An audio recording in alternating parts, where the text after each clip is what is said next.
Welcome everyone to the Kringle Skydome as we get stuck right into Skyedome Super League, and we'll have action for you. We're just getting some details coming through now of some matches. They've just started their first roll-up and we'll get action happening. My name's Peter Suswich. Hopefully joining me later will be Phil Crowder, and we'll get an action-packed night happening for you very shortly as they just come up on the first end. And let's go through some of the names who are playing. And first team is Hooded Life. A very exciting format there with Ellie Forsyth. She's playing in the singles first match, and they're up against Todd Simmons, Jet Simmons, Stud and Miles, and we'll get some details coming through there. They'll come through for a second match very shortly, which we'll have that very shortly for you. And it was Scott Biles, Ellie Forsyth. Very action-packed team there. Todd Simmons, Jet Simmons, Dylan Fisher, Scott Biles, Peter Stud, Ellie Forsyth, Luke Piper and Alan Veach. So they're up against the team from down south. And that is Leonie Flynn, Sharon Jarvis, Danny Meyer, Kirsty White, Paul Dodd, Louise Whitehead, Buzz Price and Katie Lucas. We'll give you an update on who's from that team is playing tonight. I'll just get their scorecard up for you now. And Sharon Jarvis going head-to-head with Ellie Forsyth. Should be an interesting match. That'll be on rink 1. On rink 2 will be Katie Lucas, Danny Meyer, Buzz Price and Dodsey. So we'll keep you up to date on that. So you can see the fours on screen at the moment. First end, we'll go through some details.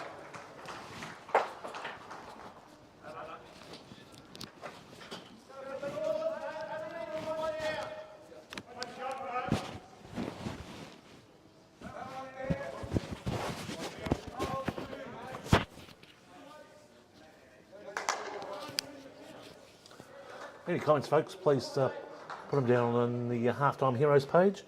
Of course, big night for Halftime Heroes with their 10th edition released tonight. Of course, that comes out at 4:30 this afternoon, so it came out a bit early this afternoon. And the gang is back. Adam Kelly, AJ King, Kiki, or Caller, and the Commish are back. So have a listen. I think they get stuck in them a fair bit. He's just looking after making sure his name was looked after proper, but very good podcast coming out tonight on local sport on the Mornington Peninsula.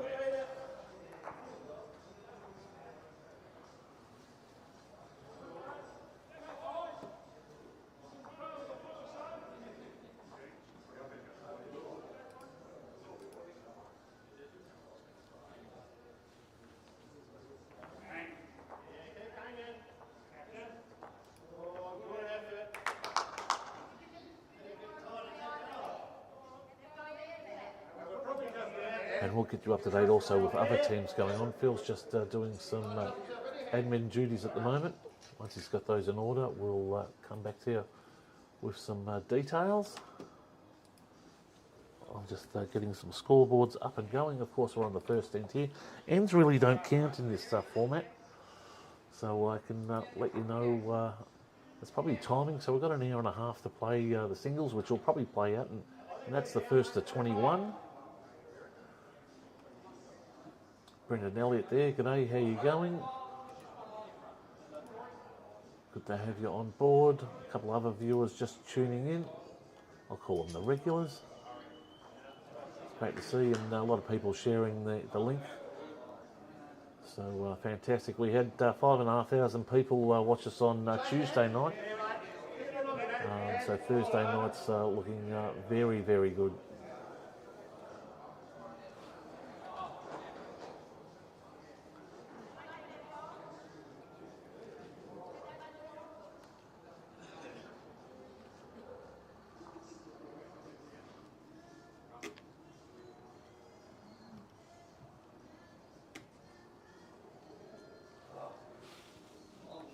Right, while they're just changing hands, we'll go for a look. So yeah, Hooded Life up against the Crowd of Comets. The Marvels up against Team Gecko. And RED up against the Mulgrave boys and girls. So great to have them all along.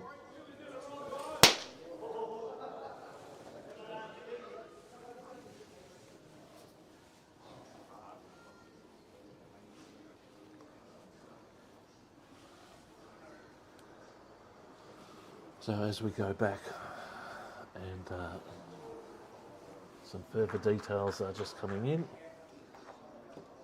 Who else have we got joining there? Colleen Maslin, well done, thanks for joining us. Again, like the page, heap of likes coming out of Tuesday night, so just click the link, the like button, and we'll get you going there. Now let's give you some order of and the state of play.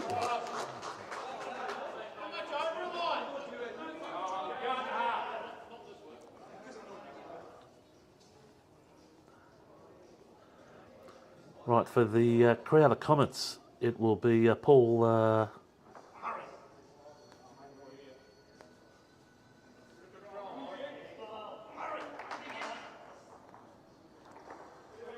Dodd, followed by Katie Lucas, Danny Meyer and Buzz Price. And then for Hooded Life, just going through their sheet at the moment.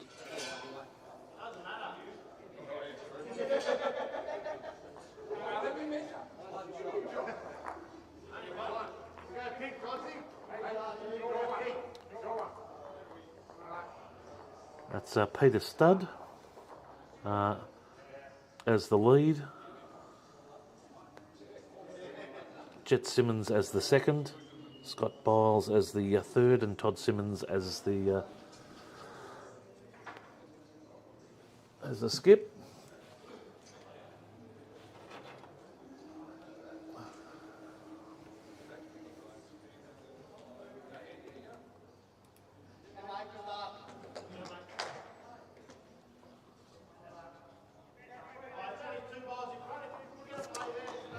Just update you on the scoreboard here. So looks like the Crowd of Comets took a lead there, just of the one stroke.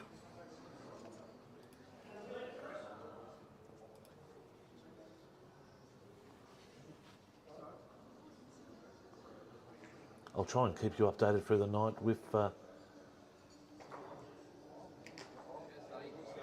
scores from other rinks. I think we had a fair bit of interest from Gippsland and the like on the goings on of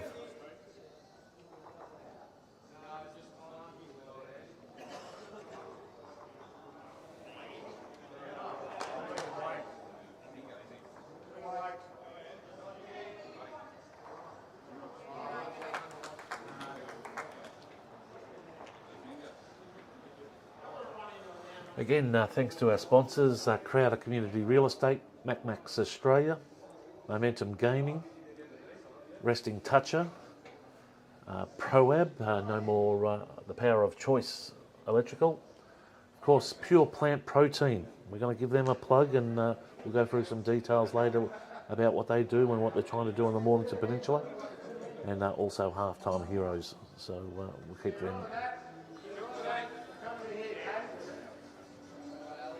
I'll tell you who I have seen in the crowd for Peninsula sports fans is Will Crowder. So we might see if we can get Will. We'll just, if I thought I saw Will Crowder there just before. Yes, he's out there. We might get him in for a chat. What do you think? Well, has he vanished?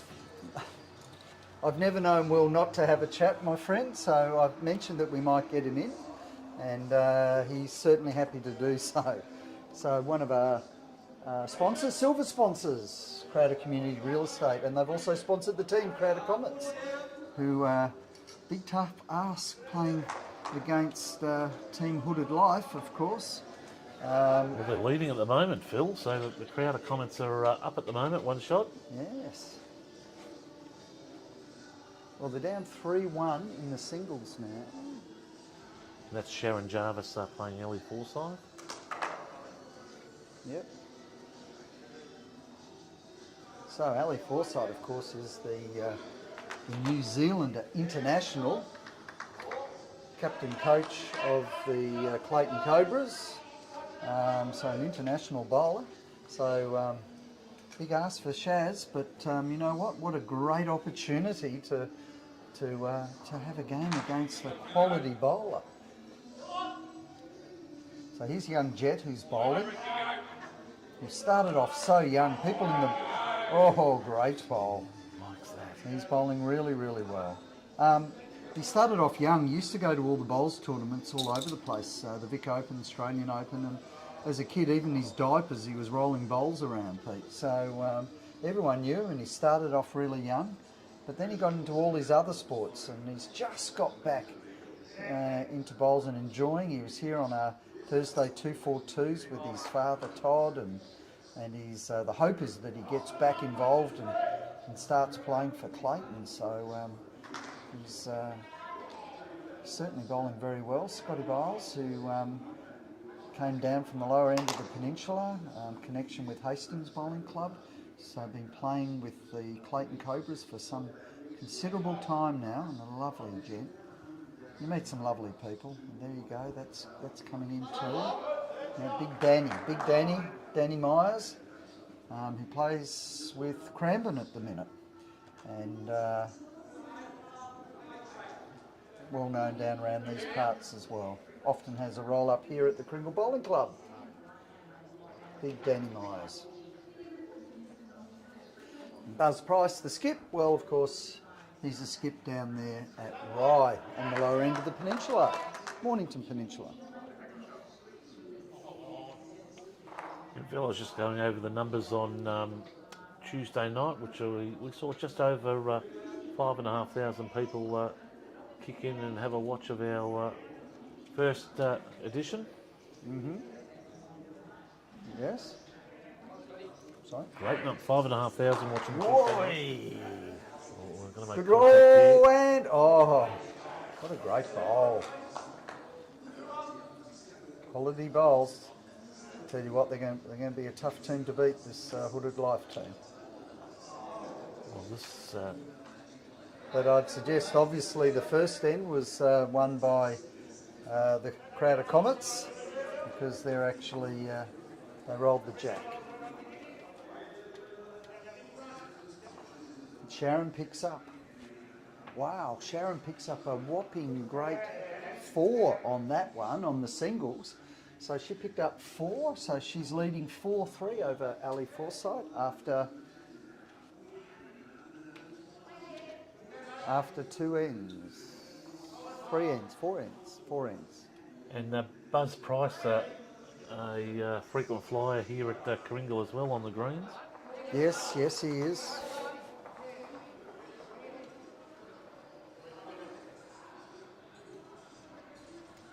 And as I mentioned, Todd and his son Jet have been coming here and playing and getting some good practice here on the greens, which has been great. It's lovely to have them here. Ooh, Ali Forsyth, after Shaz puts one close, tries to drive it off. Unfortunately misses, but still does move the jack, Shaz's bowl next door. Asking it to hold. Asking it to hold. Oh, yeah, oh, it's in. That's probably gets a rubber. That has It got comes shot in. there. Yeah, it is. It's either that, I don't know. Oh, yeah, just holding one. You know, anyone can be beaten in a game of bowls, Pete. Anybody.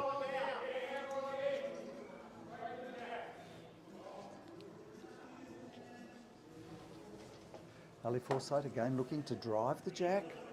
Takes the jack into the ditch. Wow, what a quality bowler. What a quality bowl. Great bowl. Shaz was holding 2, very close, and Ali Forsyth just comes in. I'll just wait and see how the score goes on the match that we're watching. There.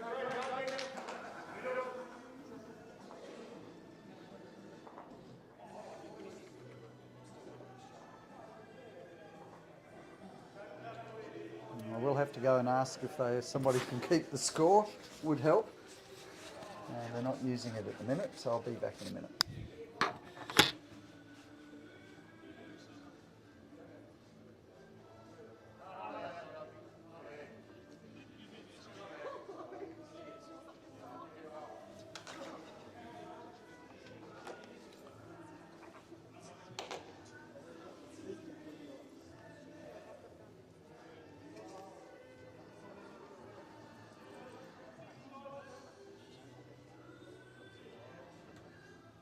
Great crowd in attendance tonight as well.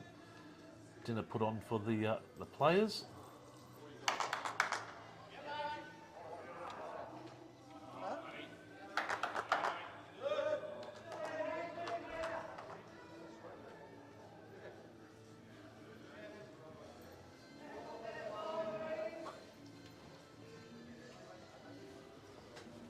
Got a little mascot for the Comets tonight. We have Frosty.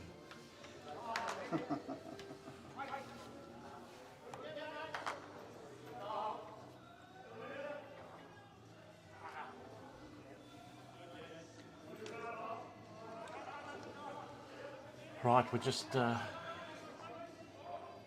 up now. And again, we'll get some details of more of what's happening on other rinks very shortly.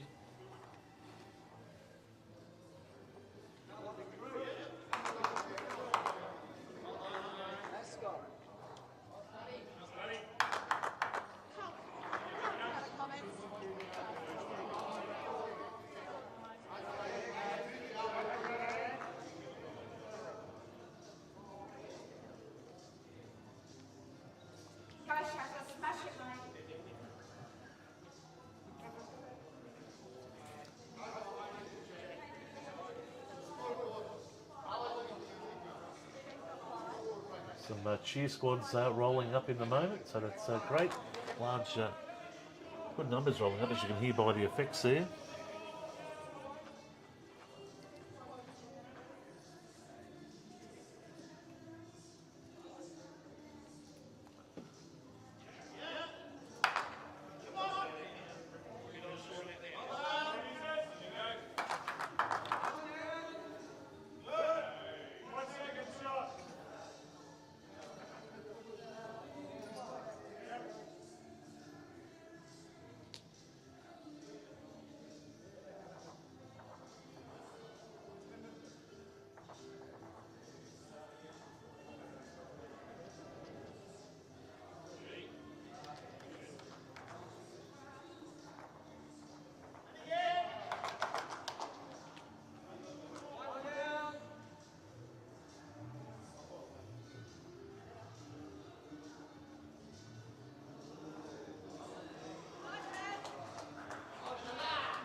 I can tell you Sharon Jarvis has taken a lead as I just pan around and have a look at the scores there.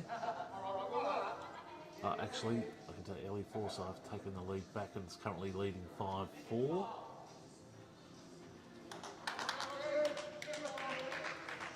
If we go to some other rinks there, I can give you some scores just coming through now.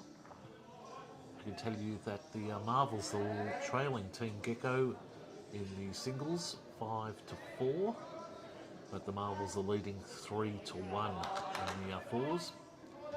And RED is currently in the fours, drawing with Mulgrave 1-all,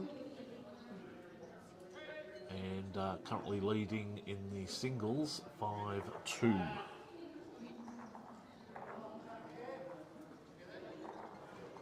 As we just see the final ball coming from the third.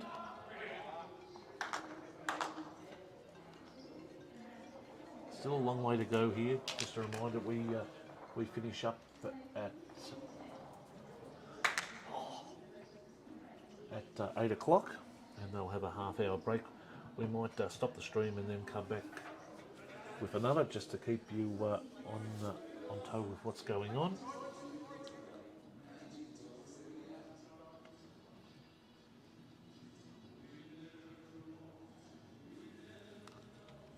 Buzz price now.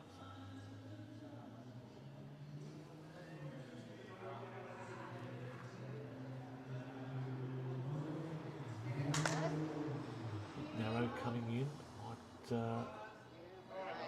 and falling short, so you're disappointed with that. Todd Simmons now on the mat, left-hander. Nice action there, just glides it off the fingertips. Plenty of width. Might get some interaction coming in. It does.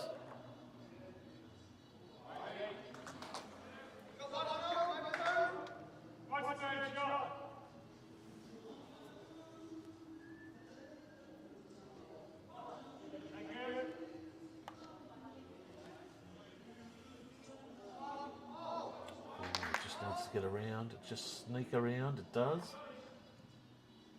No, a little bit of a clip.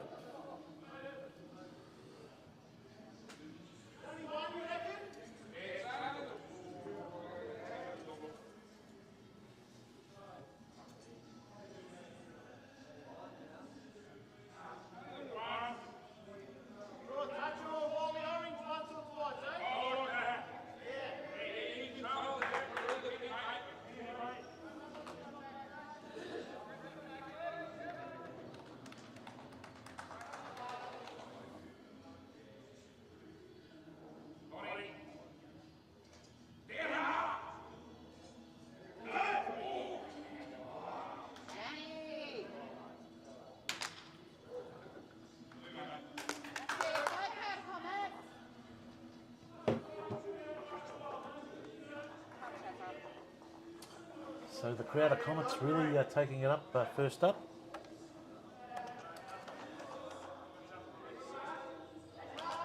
It takes them out, to my understanding, is 4. I'll just get some details very shortly for you. Ellie Forsyth currently leading 7-4 over Sharon Jarvis in the singles.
So Katie Lucas up now. Just see Sharon beside her there.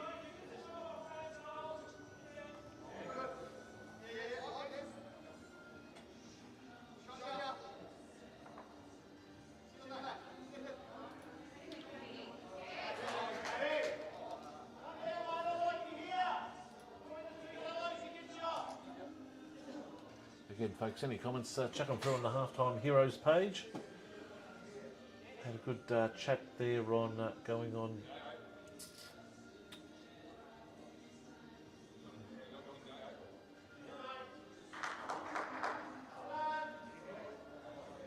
Tuesday night.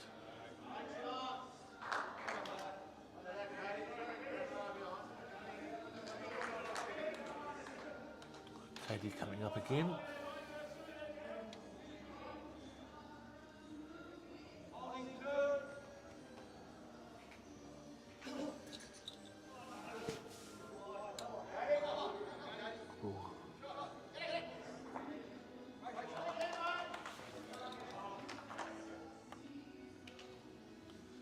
Chit now on the mat.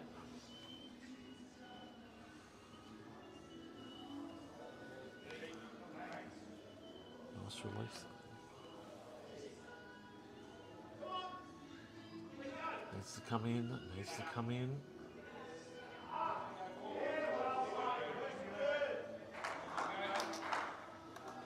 Definitely 2, maybe 3.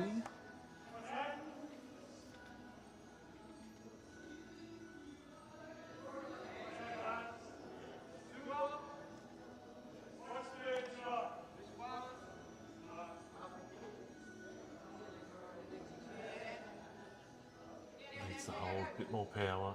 It's coming in. It's just going to fall short.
I suspect Hooded Life holding 3 shots there.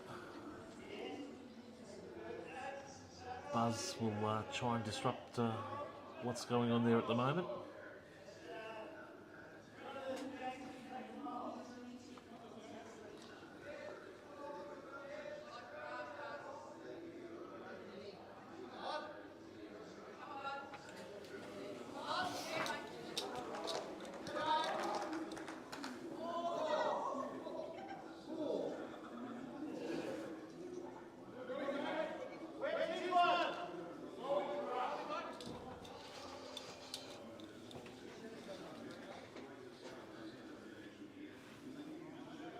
Todd now. Choosing a forehand. It's holding the line, isn't it? But we'll just tuck in behind there.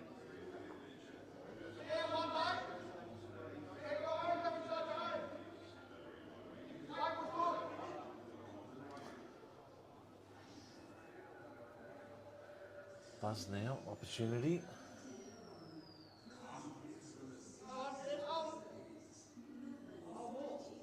It's fallen short.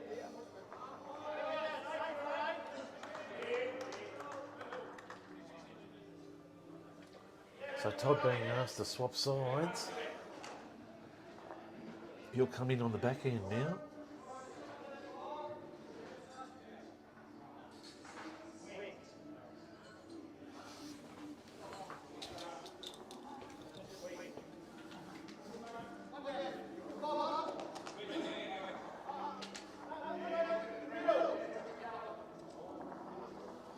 I can tell you that Ellie Forsyth is leading at 10-5 over Sharon at the moment.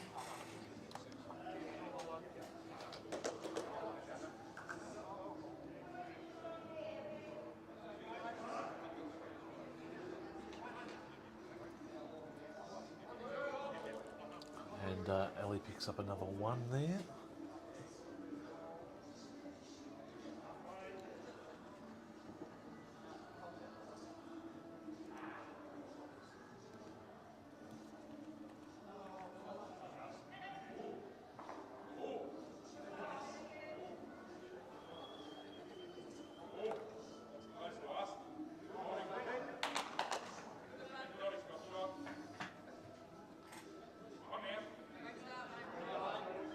I'll give you an update shortly on other teams coming around.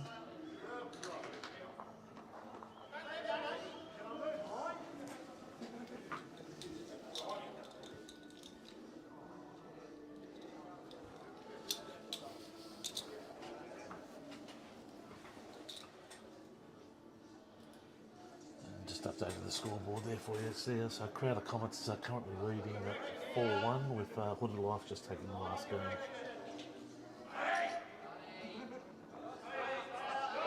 Yep, pushes to advantage.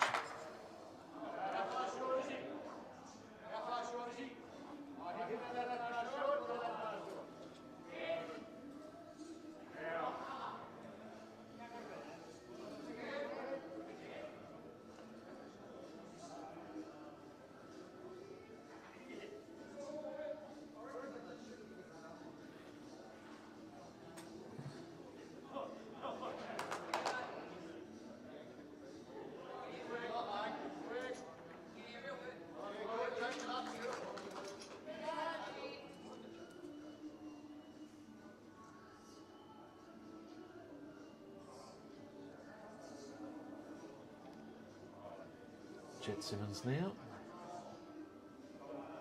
Likes watching it travel. Plenty of width coming in nicely.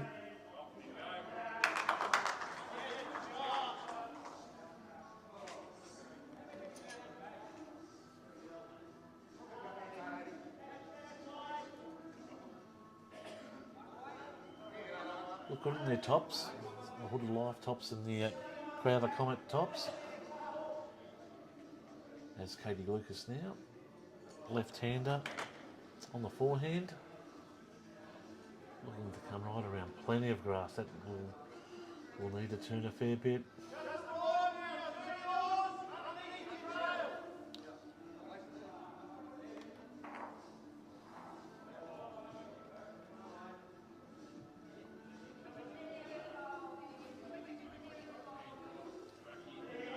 Bit narrower from Jet. I think it'll work inside.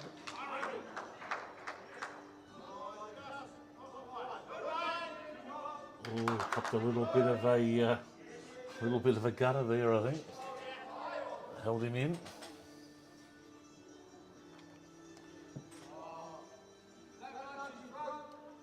As Katie goes to the back end.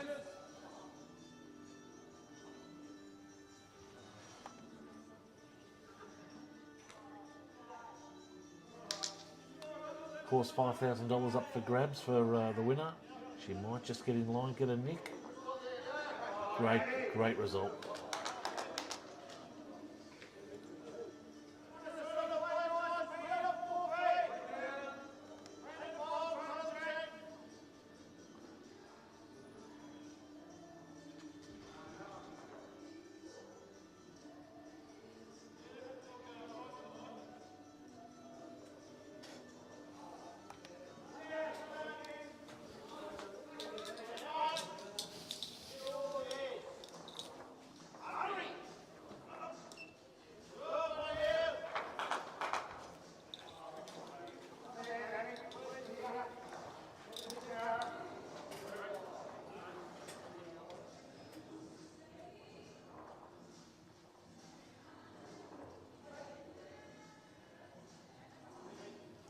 umpires there just releasing.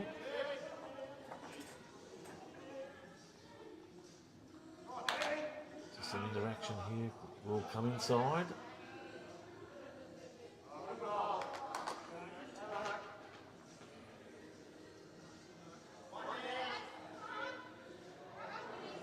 You heard the call there from Todd saying 1 down.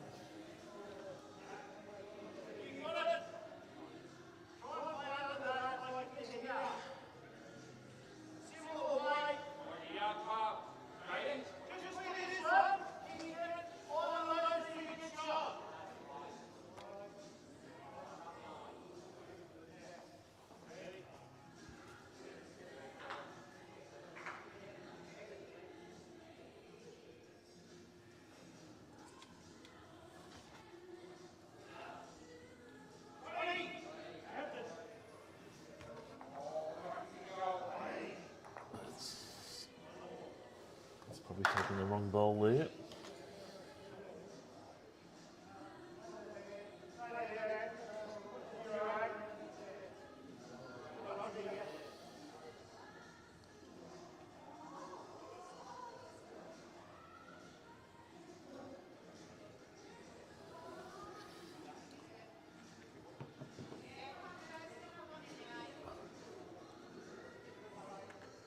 Little clip here would help, and I think he might just get it. Could be battling there for a second shot.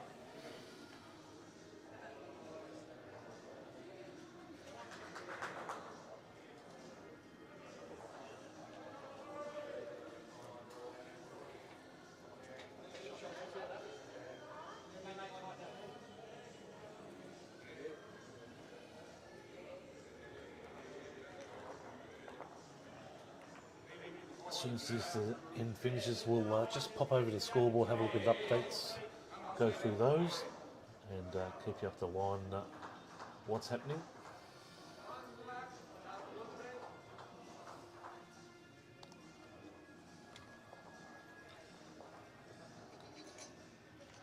Todd on the mat now.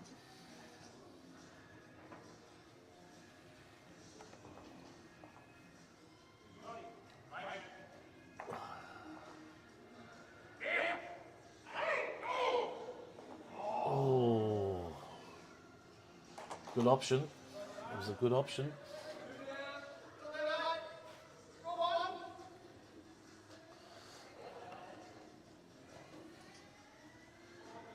Buzz will, I suspect, maybe we'll do something in front here. Let's see how he plays this.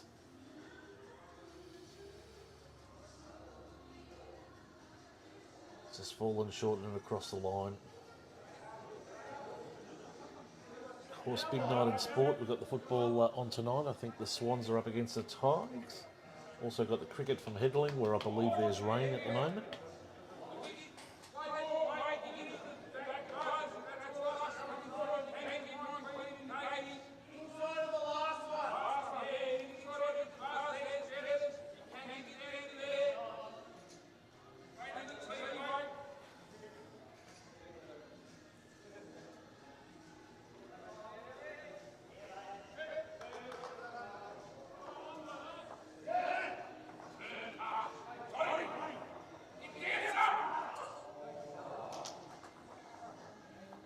Right, so Buzz has got an option here.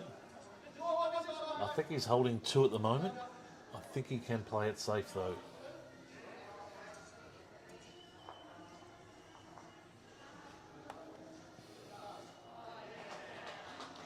A lot of grass there. I don't think he'll be coming back from there. Long way to come back. So the crowd of comments pick up. Right, let's have a look at the scoreboard.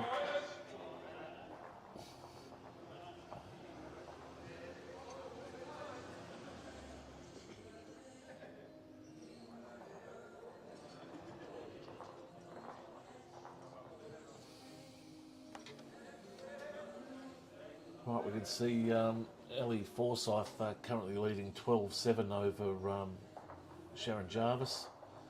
But the Fours are striking back and they're leading 5-1 at the moment. Marvels and Team Decos in the singles holding a score of 8-all. But the Marvels are leading in the fours, as you can see, 6-3. RED currently leading 11-6, and after 4 ends only, you can see the fours at 2-all. So we'll keep you updated on the scores there.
Katie Lucas now on the mat.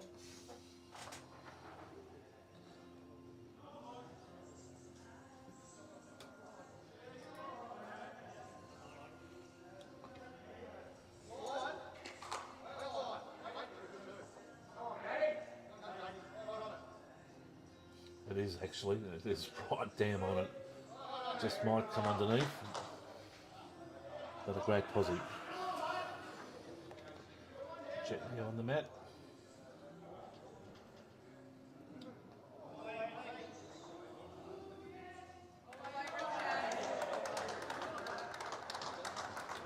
Jet got a heap of width there as well. So we'll need to turn in, turn sharply. Maybe the extra length.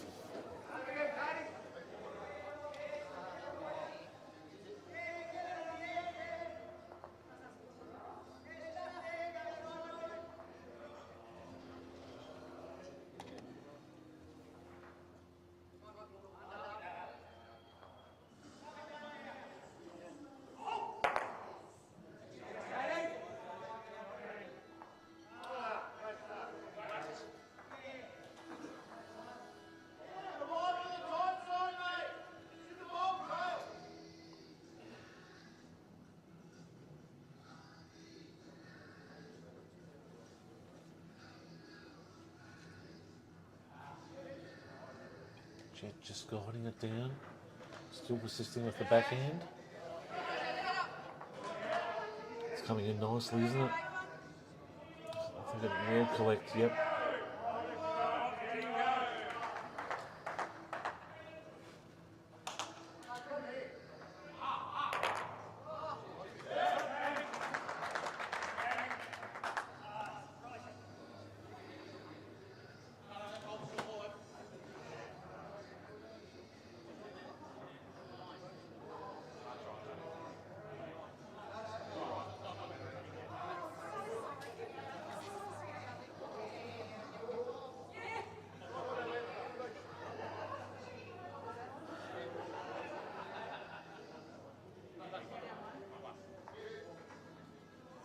Just falling short there.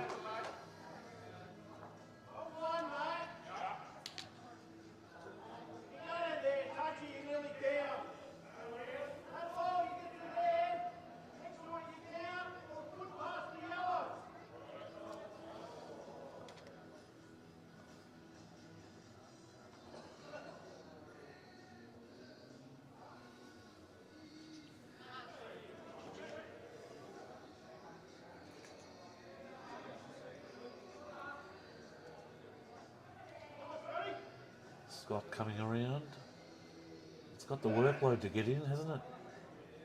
Just needs another 2 rolls. Good recovery there.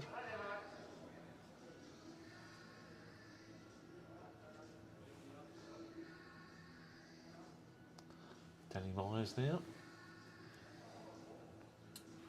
Nice release. He's having a think about it. Just needs to make the distance around. Probably a bit too much weight on it. Be disappointed with that.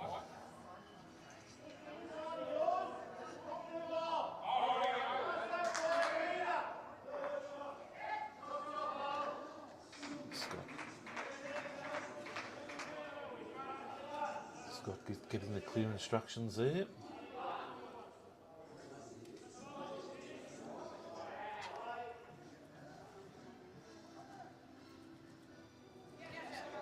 Crowder Commons still holding a handy lead. This will make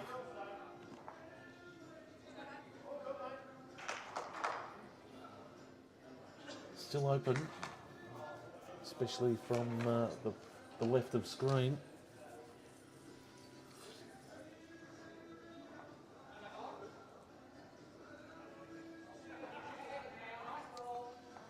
Again, thanks to our sponsors, Crowder Community Real Estate, Macmax Australia, Momentum Gaming, Resting Toucher, ProAb, the Power of Choice Electrical, and of course special mentions to Pure Plant Protein.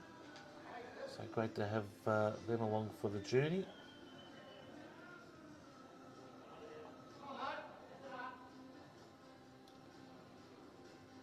Coming in nicely, just a bit more.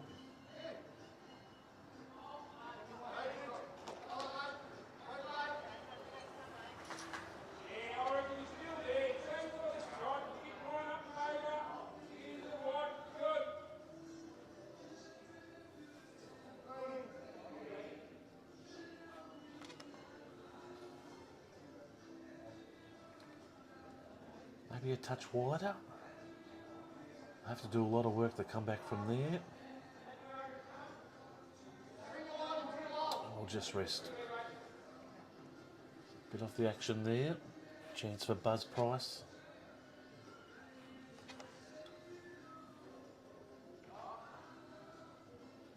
And this could be the reverse. This could be a bit narrow and a bit short. No, he doesn't like it.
Let's go through an update on the scoreboard and tell you Ali Forsyth currently leading 14-8.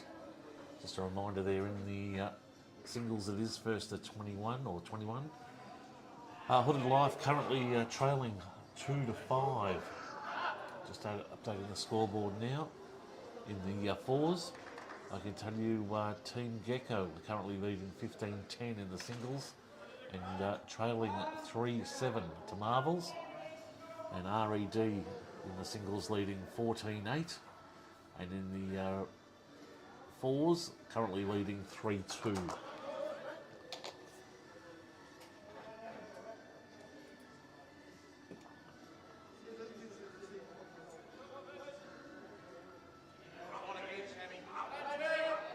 Dick Burrows there, watching from the sunny Gold Coast of Colleen, dressed in shorts and a t-shirt.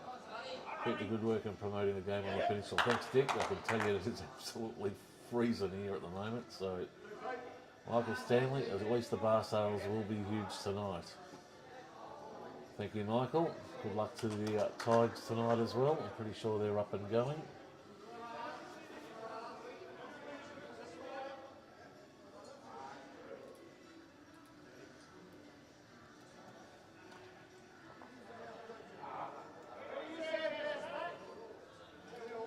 Game yet to start, so it's Richmond versus Sydney Swans. Still no start there. Might even chuck cricket info up there. Get some details coming in there for us. It should be a fiery first day's return, especially 3 days after the final. Sorry, the first test. Second test.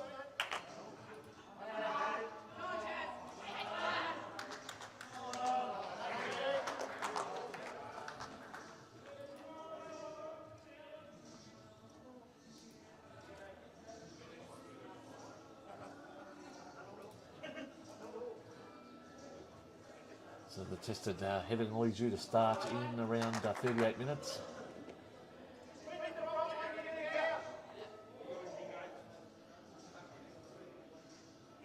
And I can tell you that it looks like 3 changes for the Australian side, which will see Todd Murphy, and there's signs that Scott Boland, Mitch Marsh are both in. And that's confirmation in about 15 minutes. So interesting change.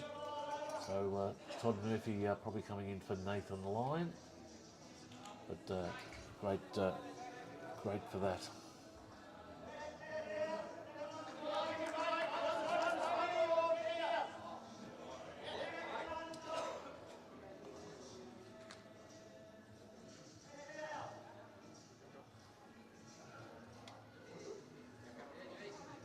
So we'll get back to action there.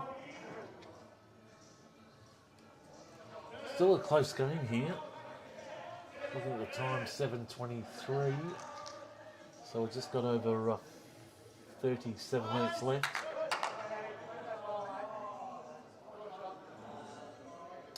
With Sharon currently 6 shots down at the moment.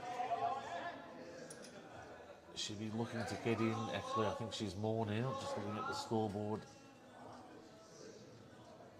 Yeah, she's currently trailing 17-8 at the moment.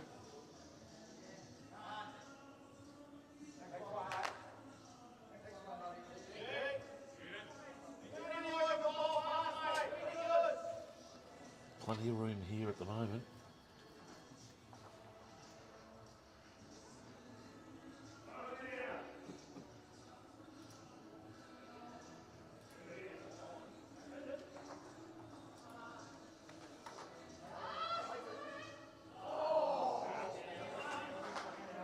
Gary Ingley, thanks and hi to you from Cougs.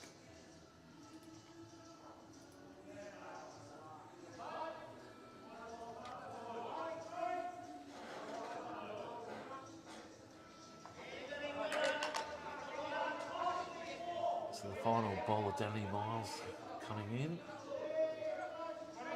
Oh, just missing. So some good options there.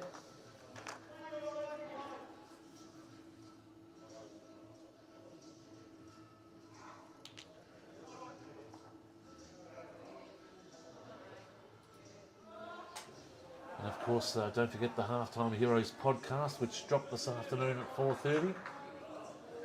I could call him the old suck. The old suck's back, and that's Neil Craig back from overseas. I think he's getting ready to take up a position somewhere in Mount Eliza somewhere. But it's very heartening to see that we looked after him while he was away. So tune in, folks. Halftime Heroes drops every Thursday afternoon. Talks about sport on the Mornington Peninsula. And we're trying to cover as much as we can, folks. So I'm just trying to get Will Crowder from the Peninsula Pirates over and have a chat with him. Of course, Will's company, Crowder Real Estate, Crowder Community Real Estate, sponsors one of the teams here tonight. So we're just going to get him for a chat and talk about sport on the Mornington Peninsula. Be nice to see if he's putting on the pads this year.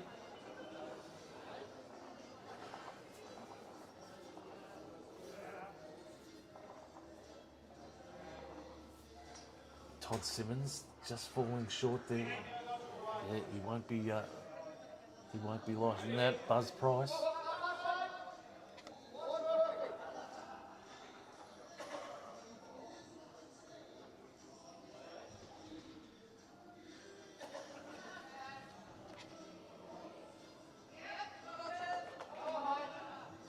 It's got time to turn here.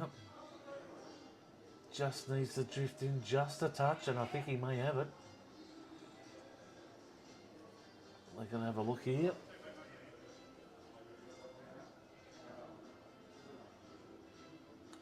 One. Geez, they're calling it there. And we might go for a third. So Hood and Life pick up 2. Getting very, very interesting here. That brings it back to 4. They're not going to go for a measure, no.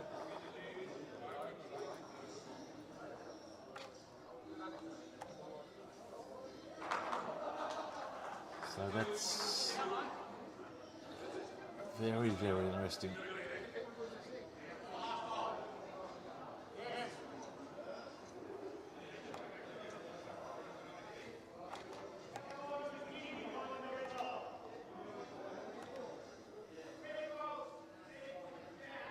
That's good. I'll have to get Buzz and Todd mic'd up, I think.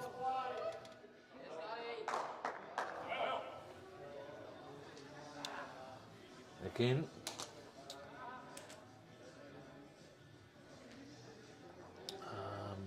just coming through, getting a couple of messages coming through, which is great.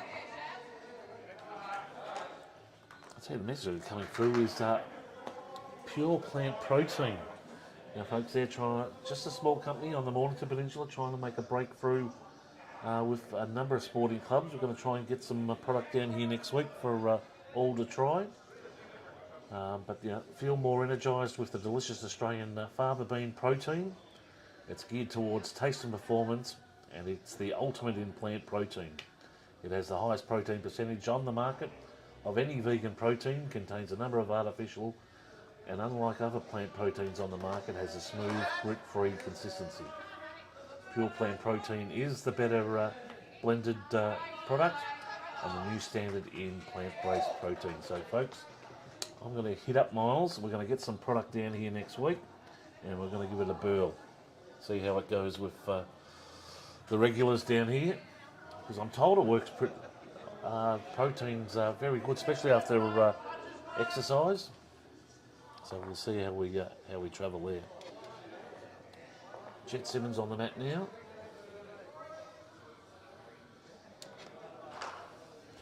Swapping hands, going over to the forehand. Can I tell you that just the format here is 18 teams of 5 players, with 6 playing on a Tuesday, 6 playing on a Thursday, and 6 playing on a Friday. I'd love to live stream the Friday matches, folks, but my wife would not have a bar of it. So unfortunately can't live stream Friday matches. Maybe when it comes close to the finals. I might have to say I'll put the bins out or something like that. There'll be 5 rounds of each team that will play each other in the sections. So 5 weeks. I suppose what the interesting thing is, the prize money is the winner gets 5,000, the runner up 3.5, and third 1.5. So that's pretty handy there.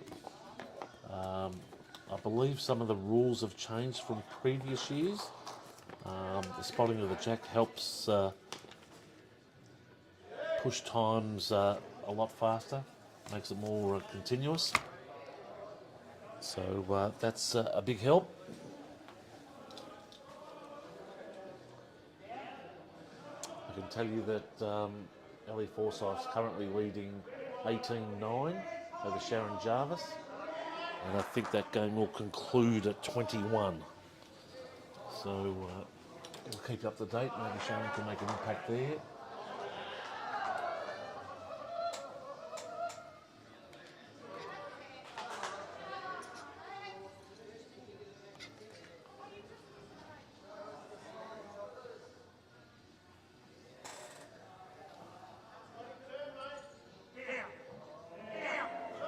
That's not going to swing in.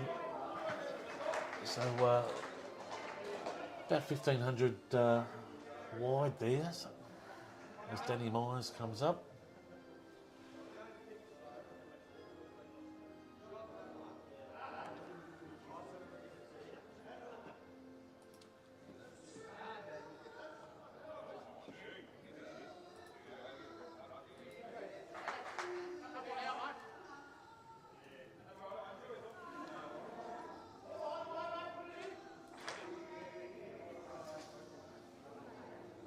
I can tell you there's no, I'm pretty sure Division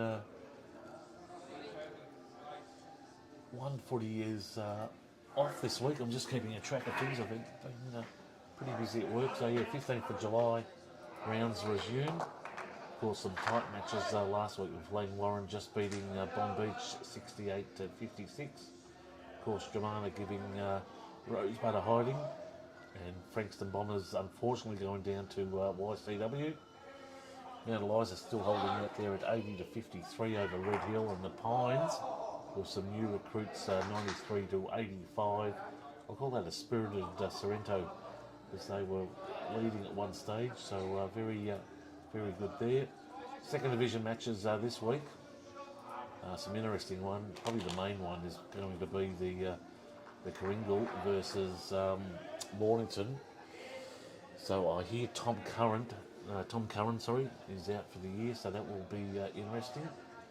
Also got Hastings versus Seaford, Rye versus Tyab, Devon versus P-Star, which will be a crack-up, Crib Point versus Sonny, and Chelsea with locals EDFs. So a big week of footy coming up there. Tide just coming in, gives it a nudge, so that helps. Buzz has to put a gap in here.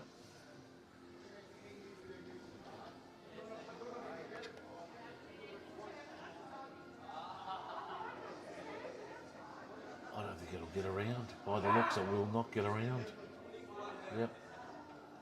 It's probably the opposite of what he wanted.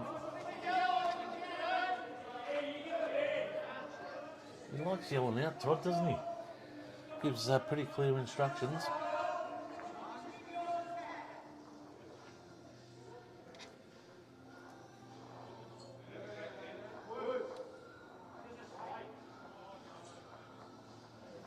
Find the gap. And look what's going to happen here. Bingo, bango, bongo. Yep, he's going to have to do some work here, Buzz.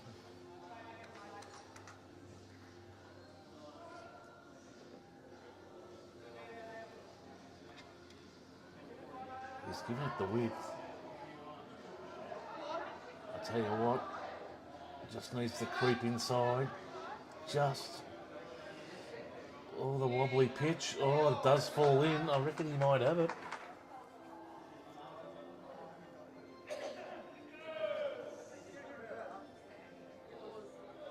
We're going to have a measure, folks.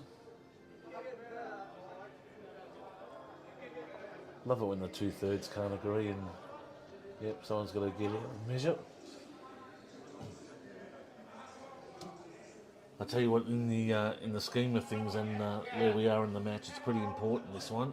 If Wooded Life pull it back, so they pull it. Unfortunately, they don't. Crowd of Comets pick up one, and take it out to 6-4.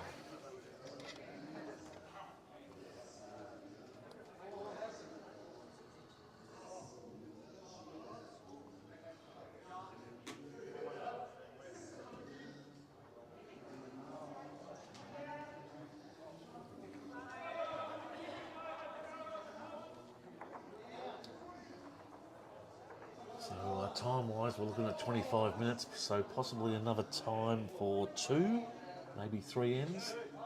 Nice first up bowl by Dodsey there.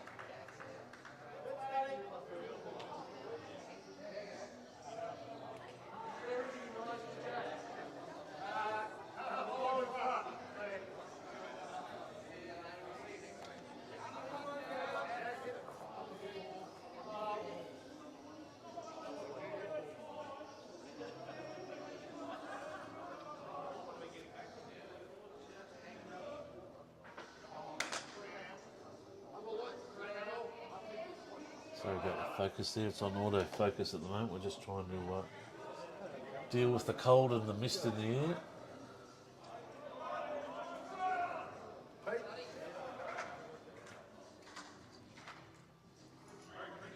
Getting a couple of passers by, just say hello. Jeez, I like that. It's coming in very nicely.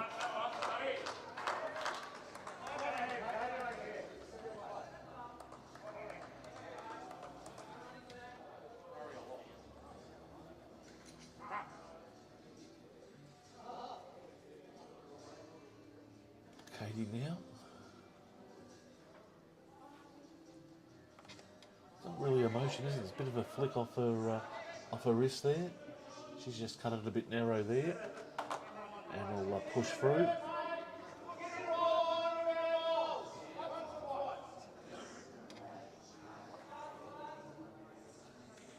Todd giving nice clear instructions to his son there. Just watches it push down. Good width here, and that's going to come in nicely. Might just give it a nice little cheeky nudge. No, just falls just a touch short.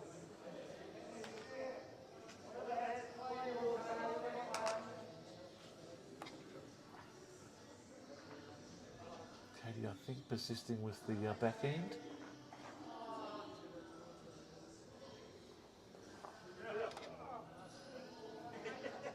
And a bit of weight. Yep. Nice, nice. Oh, good option.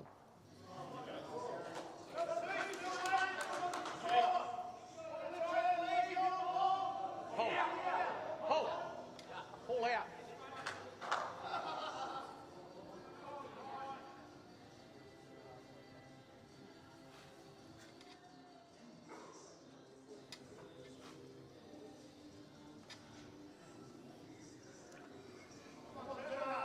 Has the turn now. Yeah, left a bit late there.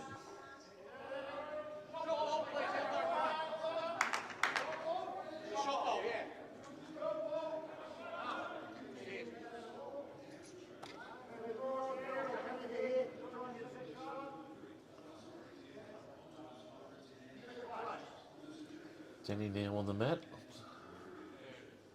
Been bowling well tonight.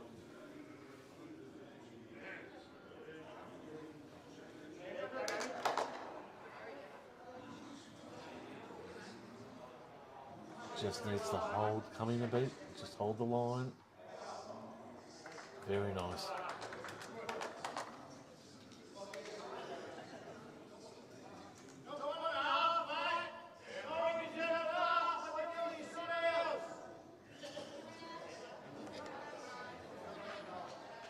So it looks like the match between Sharon Jarvis and Ellie Forsyth is over.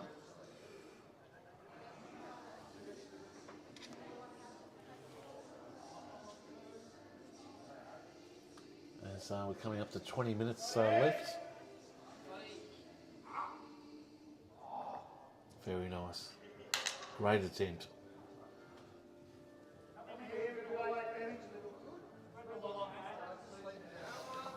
So we might see some action here from Danny. Is he loading up the right arm?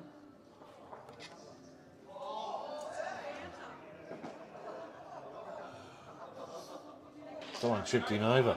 That's what it was, I think.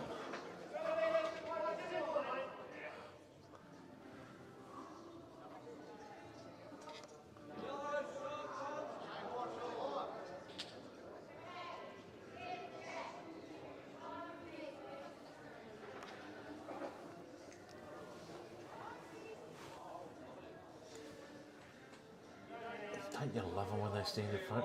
Always got a little bit of a clip. No, just shine past. Well, I'm tipping Hooded Life holding one there at the moment.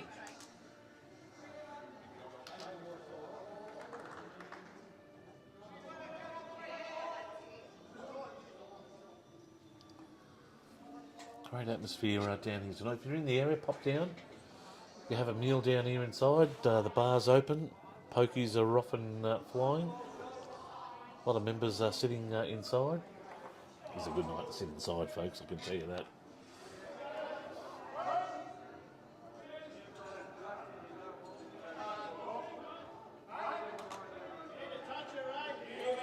Buzz falling short there, I'd say.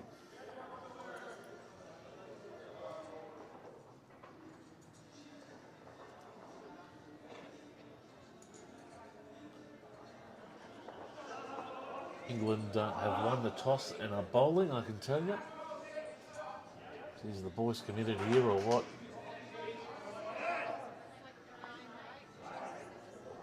Oh, could have fallen in.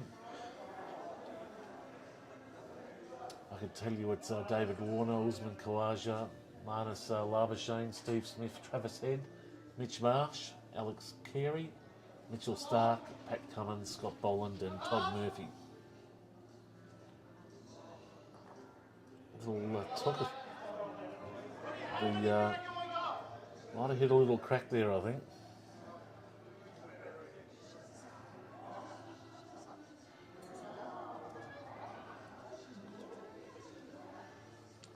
So just repeating, Sharon Jarvis going down early, 21-9.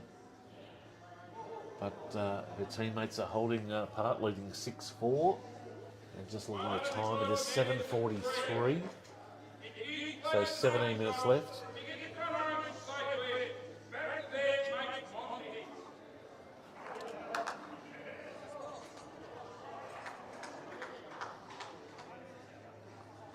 Todd Simmons now.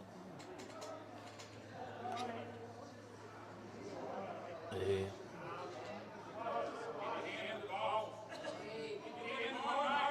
It just needs to grab the inside.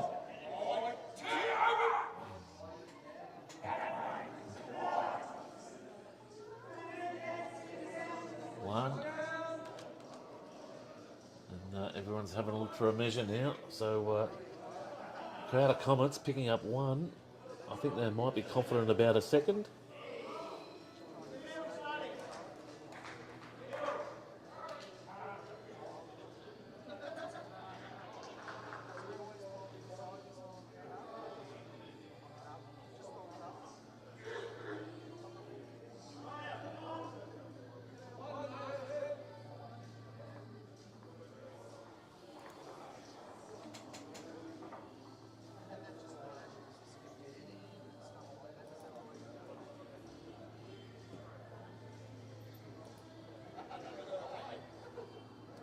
Geez, I can tell you the Tigers won't be happy. Swans are currently leading 26-7 as we see two shots picked up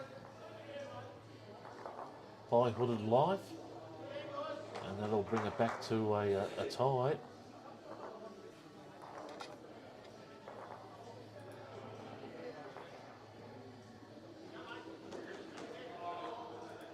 Honestly thought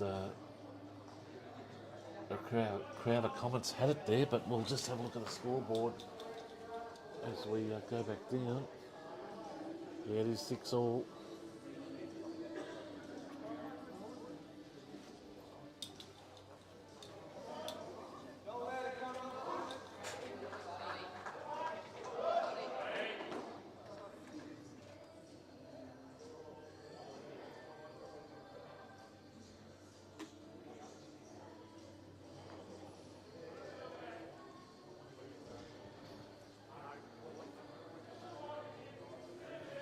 I can tell you on other scores, the Marvels are currently trailing Team Gecko in the singles. And that's 15-10.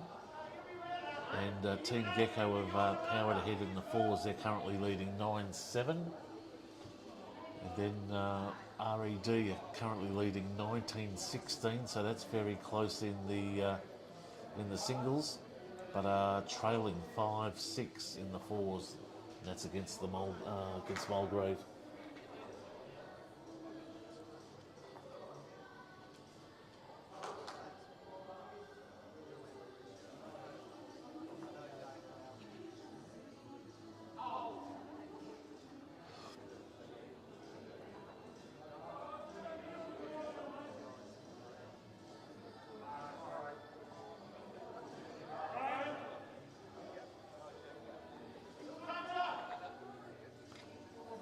So gently up to the mat.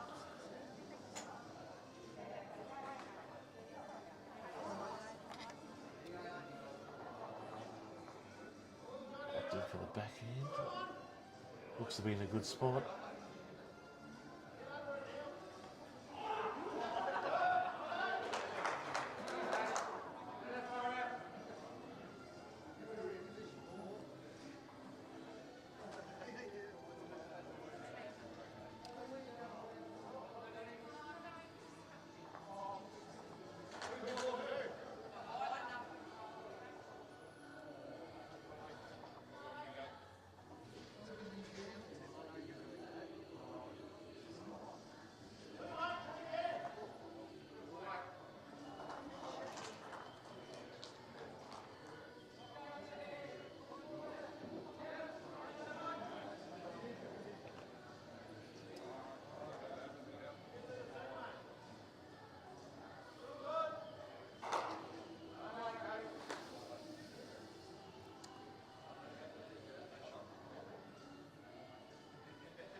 Nicely played by Katie.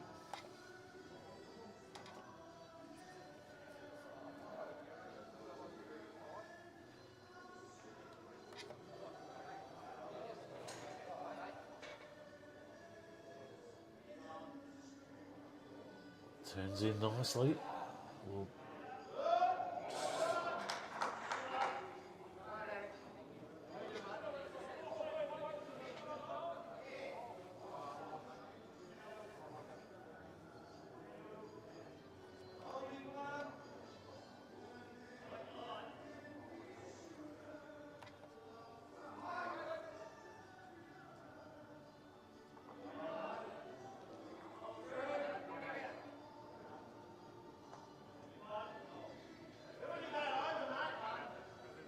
so they're still holding.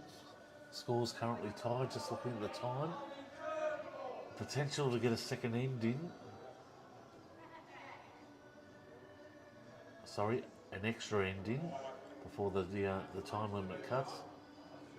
Oh, I don't think that's coming back from there. That will cut right out from there.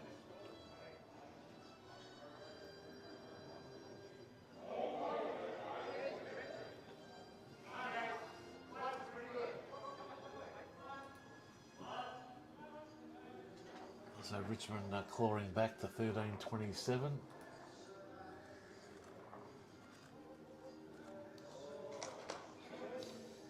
Jamie Cornings, yeah, still can't drive. Won't comment on that. He missed by a fair bit, didn't he? But he's replayed it there, so that's the 10-minute bell.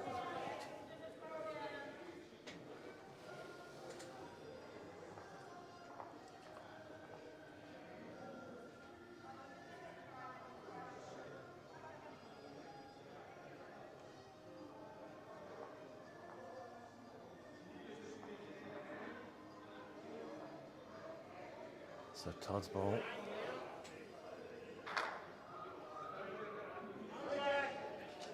Jeez. Centimetre perfect, isn't it? Fantastic shot.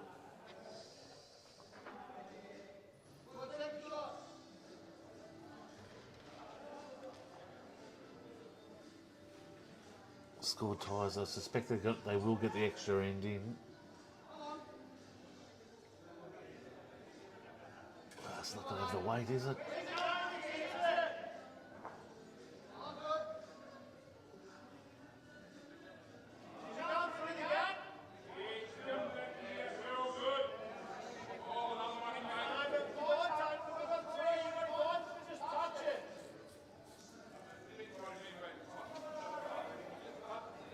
So a fair bit of debate going on.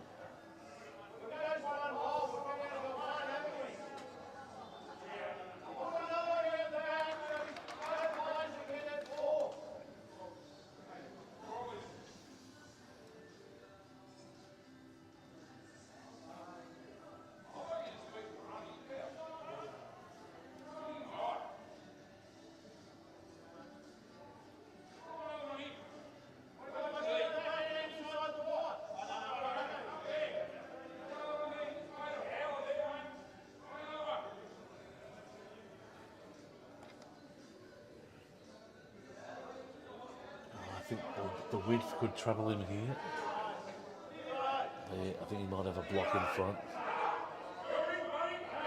Oh, he did get him. Jeez.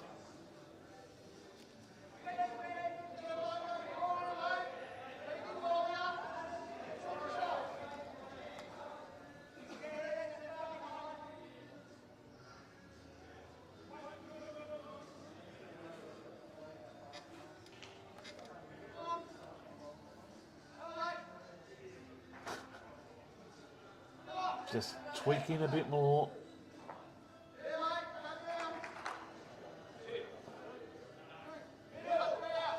So give them 2. So lost the lead for the first time tonight. Hooded Life take the advantage to 2. We'll see one mat coming up now.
Oh, it's caught.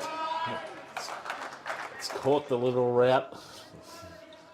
We'll call it the Kringle route, just on the left there. It's a bit of a trough. It's Katie there. Pretty much following the same line. Nice, nice. We'll just sit there. That's what the crowd of comments need. We're just clicking over 5 minutes to go, which will time will elapse. Jet with his second shot. I suspect he's following just inside and is correcting pretty well. Yeah, just a touch. Hear the commentary there.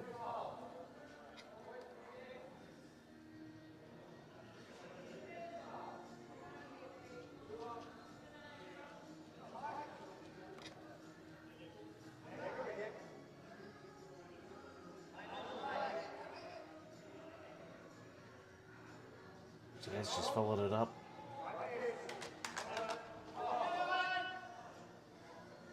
Two great bowls there from Katie Lucas. Of course, from the Rye Bowls Club down the southern part of the Mornington Peninsula.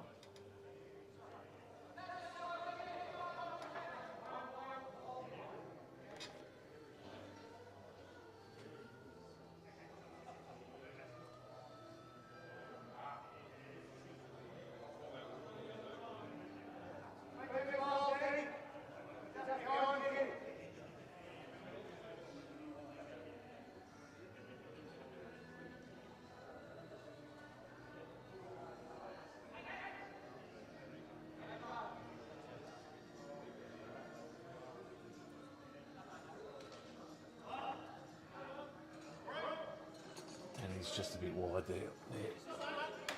Doesn't much up there. Geez, I pumped up his tyres, he's let me down. Scott now.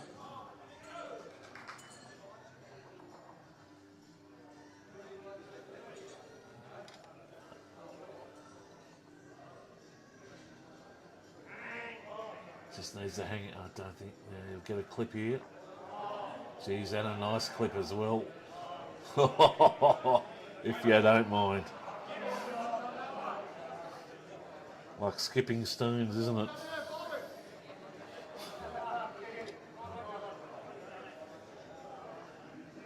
Yeah. I think he's going to have to give it some weight here.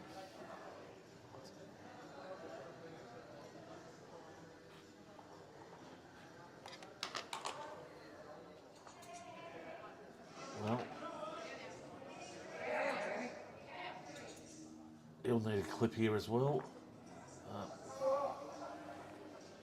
Well, that could come in handy. Buzz has just got to push that bowl down, put it out the rink, and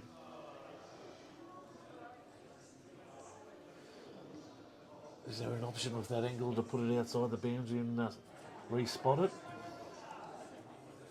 I'd say to be slim, but there may be a chance.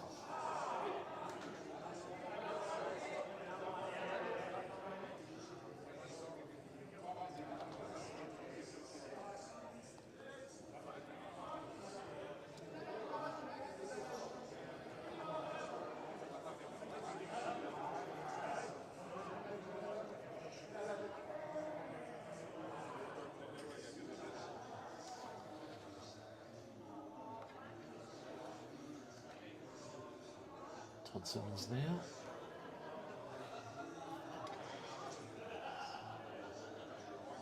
I'm saying potentially looking to safeguard the back. Yep.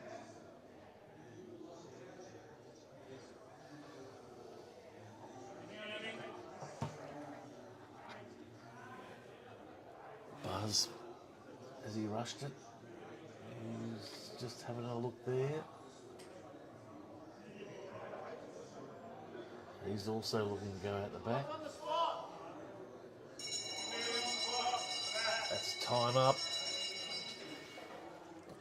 Worked out very well. 2 bowls left.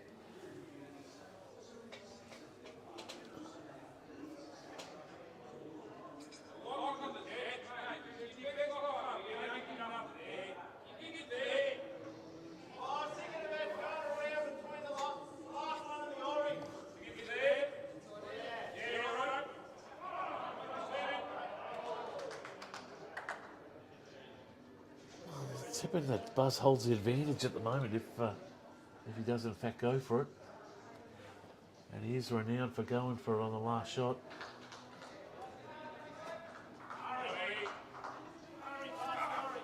It's going to fall short. So Buzz with the option, the only option he has is to push the bowl down.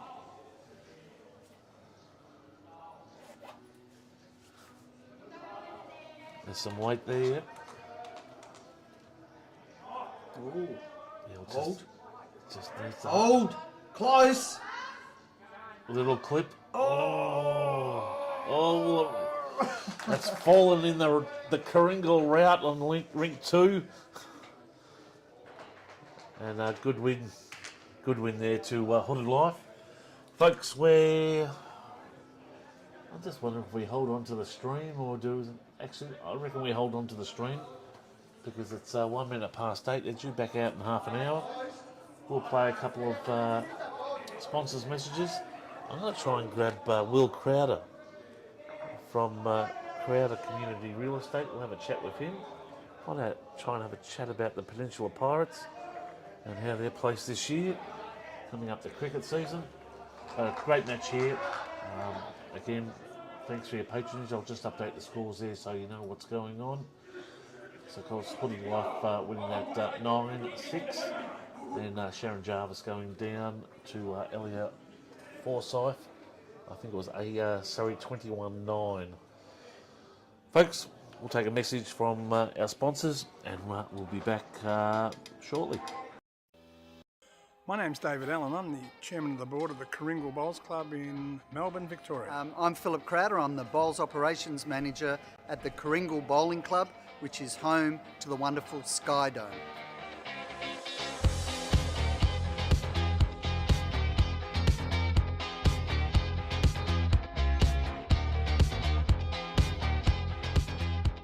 Well, I think it was David, if I can give David credit for that. We are actually on Sky Road, S-K-Y-E. So it's a play on the street name, Sky Road, as in Skyedome. We made the decision to go with a canopy because we want our members to be able to play bowls all year round. We want our working members to be able to play after hours. So with our canopy, we can play bowls from sort of 8 in the morning till 10:30 at night, basically 7 days a week. With people in the local area actually seeing the construction, we have that many social and actual members now that saw the construction, were fascinated by it, and they've actually come in and become members of our club. It's had tremendous advantages for the club, particularly we're in the middle of winter right now, and 2 years ago this place would have been dormant because we closed for 5 months of the year, and now we're open 24/7. It's been fantastic. As Bowls Operations Manager, I've now implemented a winter bowls program, which also includes our Super League, which is an evening competition with $10,000 prize money, which has brought bowlers all the way from Gippsland and plus people towards the inner city as well. So it has been fantastic in that regard. So we have pretty well something going every day, whereas before there would be no one here other than the people coming to our gaming facility. We recently had a state test match here, which is a great honour for a club. It's very rare for a small club to be given an interstate test match, and of course it's lifted the club's standing in the bowls community immensely. Because of that, we get them actually coming back again and again. In fact, to become members of our Facebook page so that they're aware of our tournaments. In fact, our Facebook page is increased by 100% by people who keep on board, and so that they know what's on so that they can actually come and play. Now, the other side benefit that is that we have multiple people who are now dual members. So they're not only members of their own clubs, but they are now members of the Kringle Bowling Club. And in fact, we've had multiple of those actually come and now join Kringle solely as their major club. And so our sponsorship, not our sponsorship, but our membership is increased dramatically. In fact, on our application wall at the minute, there's some 12 people waiting to see if they'll become members of our Kringle Bowling Club.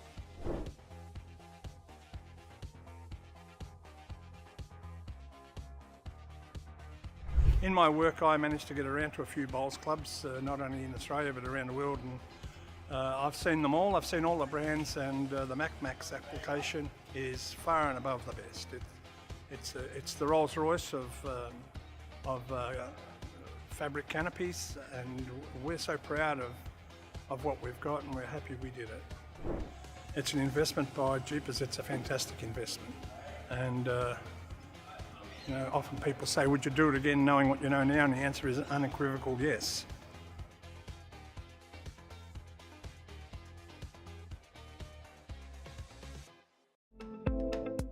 The Mornington Peninsula Bowls region asks you to check out why lawn bowls in the Mornington Peninsula is just for you. It's fun, it's social, and it's affordable. That's right, it's fun, it's social, and it's easy to learn. There are over 25 bowls clubs on the Mornington Peninsula which offer free lessons and the free use of bowls. Get on the green now. Lawn bowls on the Mornington Peninsula is more than just a game.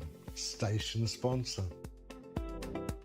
So Malakoota is surrounded by Crojinglong National Park, which is about 87,000 hectares, and it encompasses a range of vegetation communities and heaps of really unique flora and fauna species.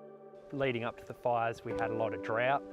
Some moisture measurements were taken by DeWalt before the fires came through, and the moisture content was about the same as in the Mallee. That year was really bad for bushfires. It was incredibly dry. We'd had drought for a few years, and of course, because of the dryness and the drought, we hadn't been able to do a lot of fuel management, so the bush was ready to explode. One of the things that impressed me straight after the fires was the way the community embraced the idea of setting up MADRA, which is the community-based organisation.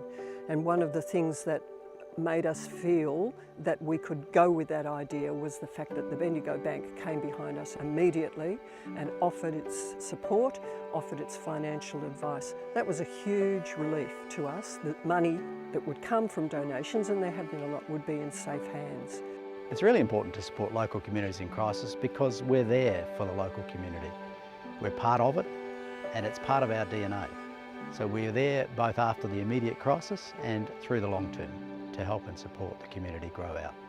We've donated $4.3 million into the local community and the solar farm that is yet to be built. Prior to the bushfires, Mallacoota was powered by a single line over 240 kilometres long. We have had many issues with outages. Our power went out over 24 hours prior to the fire actually arriving.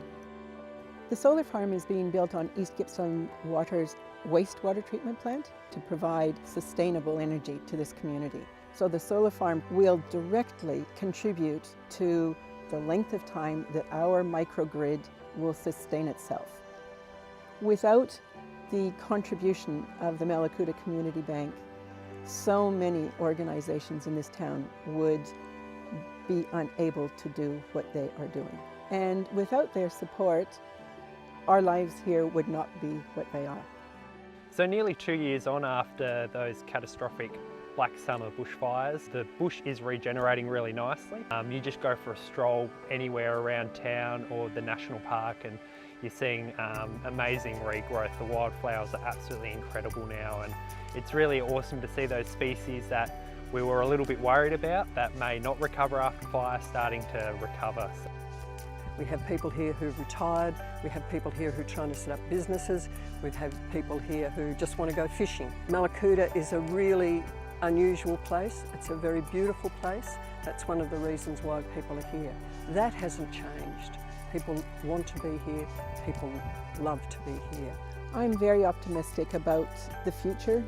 We want to stay living in a healthy, thriving, safe community for the rest of all of our lives.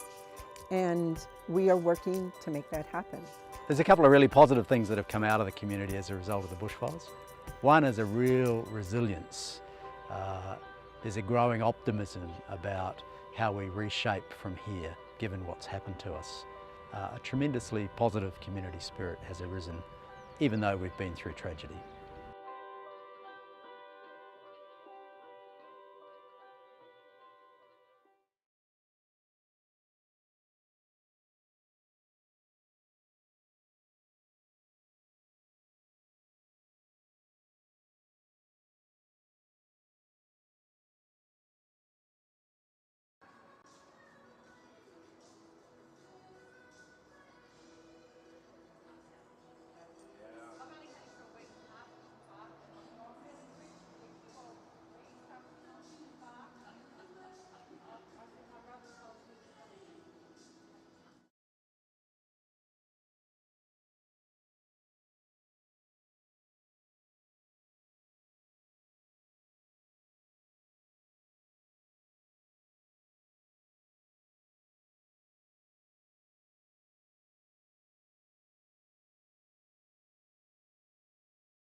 Are you staying? Yeah, for a little while.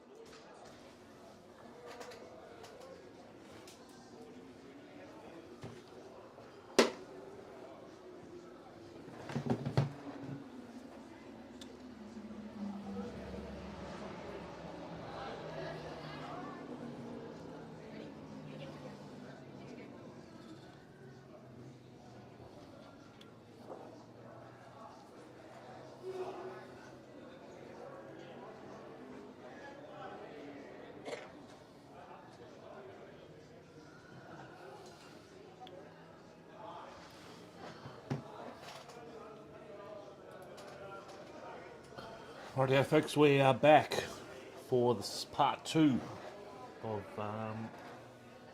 Thursday night, Kooringal's Skyedome Super League, and we've got an interesting match coming up now. We'll just get some details for you at the moment. Of course, it's a Crowded Comets versus Hooded Life, and details are just coming up on the screen, so for your information. Right, I can tell you in the pairs, it'll be Jet Simmons and Todd Simmons, and they'll be up against Sharon Jarvis and Danny Myers. And then in the triples, it'll be Buzz Price, Katie Lukitz and Dodsey, and they'll be up there against Scott, Ellie Forsyth and Studsy. So we'll keep you up to date on what transpires across all matches. I'm just going to try and get an update because I don't think they've considered. We should have an update with Phil coming in very shortly. And he'll give us a team update of what positions and where.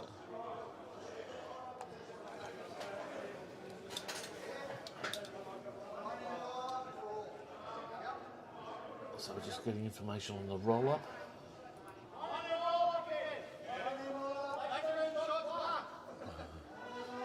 So we hear that one and shot roll-up. Sorry, Anthony Baldwin, about hey boys, score update. Yeah, Tigers are getting rolled. Waters test history gone. It's been bowled by Broad for a 16th time. But he's from New South Wales, so anything can happen. And Hooded Life defeated the Crowder Comets in both matches. So,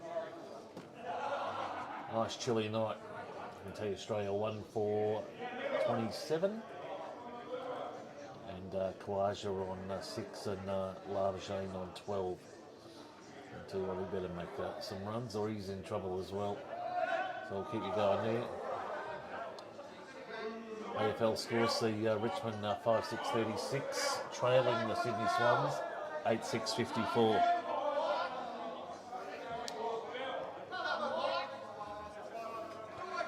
So,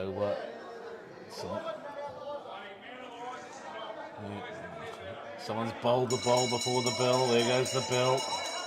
It's all happening. So, a nice little crowd in tonight. Great atmosphere.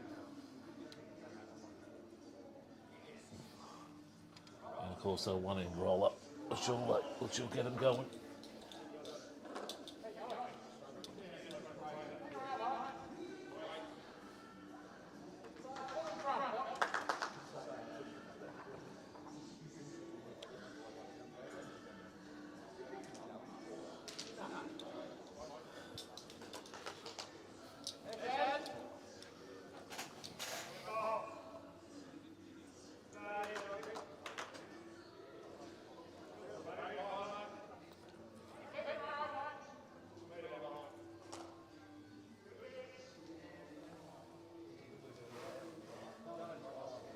Of course, we're on rink 2.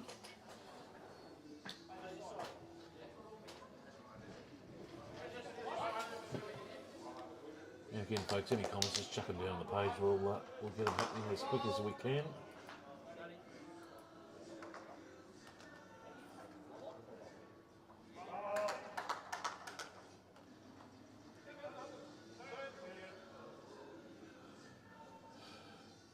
Sorry, Anthony, for being just had to put it out there, mate.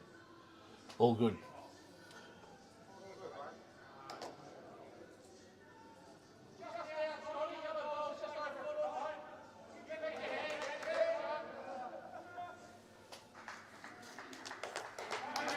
Good night to sit home and listen to sport. So, listen and watch sport. So, hope you enjoy yourselves. Any thoughts or where you'd like us to be, just join us. Chuck something in. 93 miles an hour he's bowling them down. Right. Rightio. Just nearly finished out the roll-ups.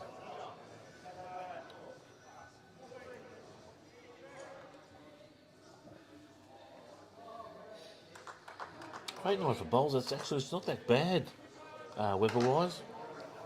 So, a bit of a north wind has sprung up, so it's pretty dry.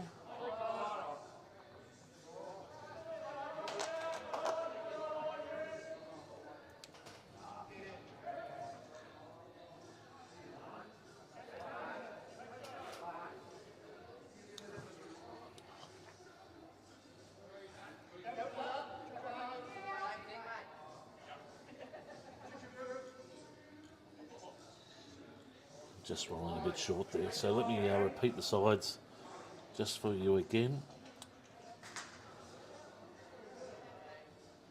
because I know there'll be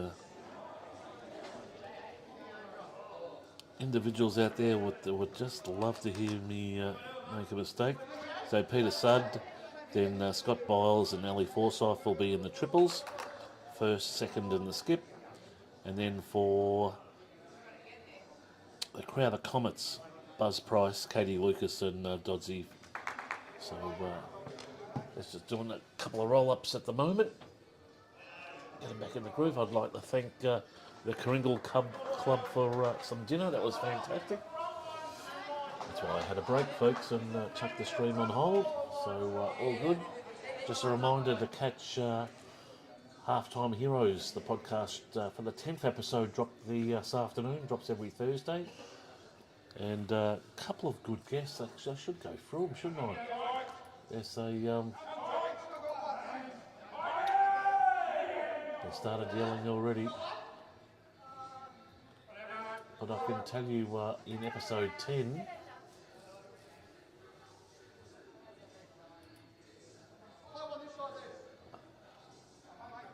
Adam Kelly, AJ King, Neil Craig and Kiana Wickham. They'll be chatting with, or they've already had a chat with Paul McCormick in Coach's Corner from the EDF's Football Netball Club. I've got a feeling AJ's had a crack at, we'll call them the Whinging Poms for their little, I don't know, repercussion of what happened in Test 2. But good show tonight, so tune in. Just talking about sport on the Mornington Peninsula. So keep you all loaded there. We're going to have a start here shortly.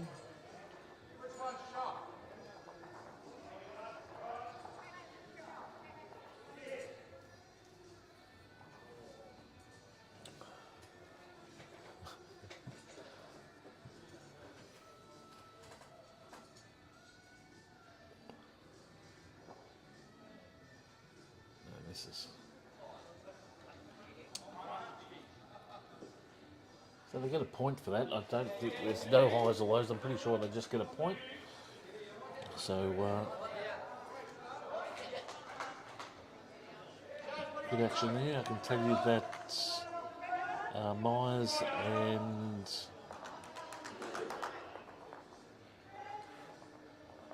Sharon have just taken shot. So we'll get an update on that as well.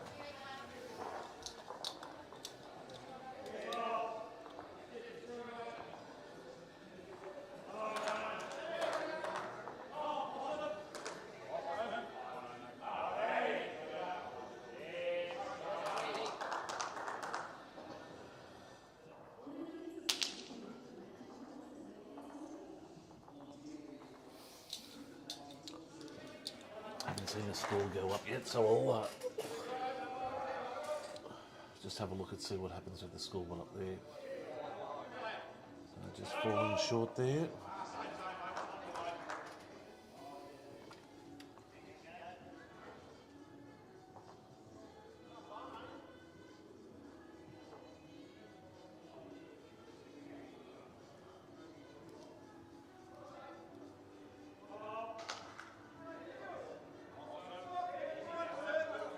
Just going to back it up here. Just rest it out the back there.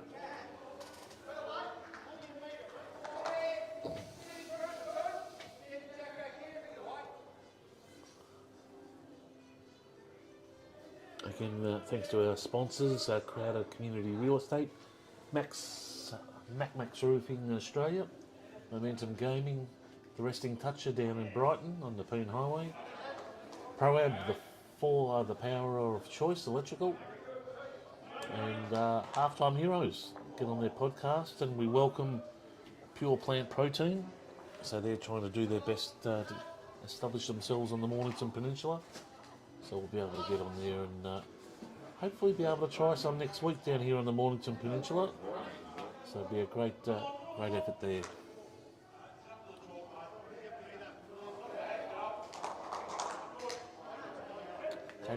Katie Lucas up to the mat now.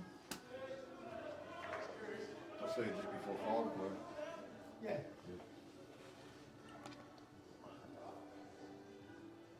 Out very wide. We'll have to turn back in. Have to work hard. Oh, copped a little bit there, So to advantage.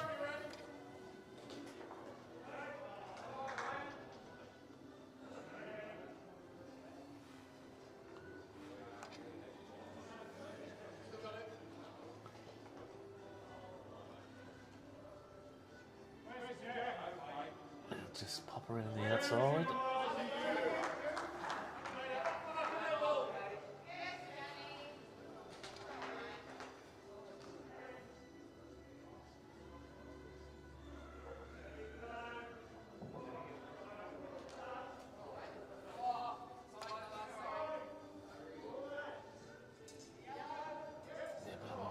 Impact here.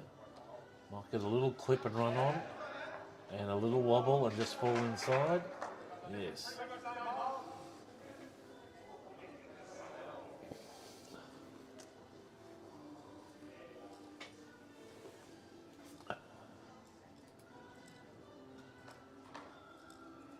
Score progressing in the cricket at 1 for 31 after 8 overs.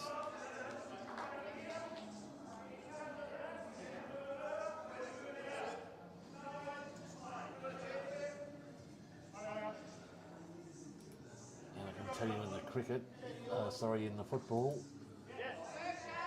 it is half time and it's 5-6-36 to 8-6-54 in favour of the Swans.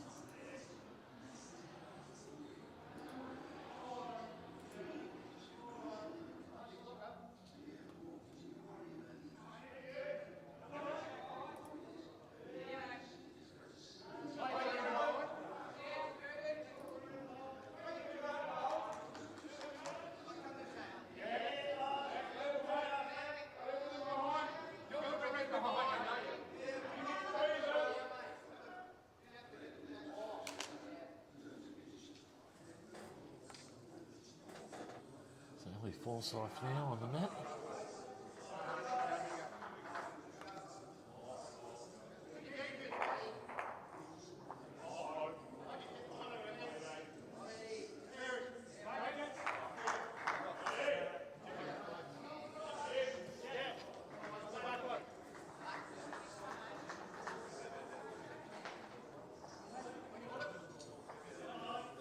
Oh, well, it's interesting.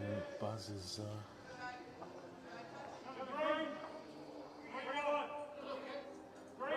just at the drop. Geez, they might have 4 there. Wow.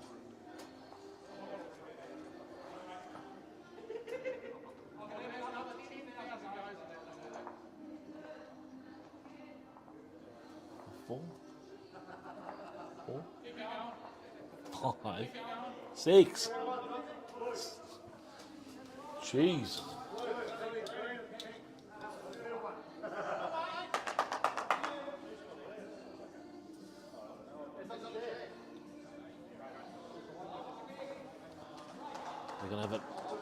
They're gonna have a click at it now.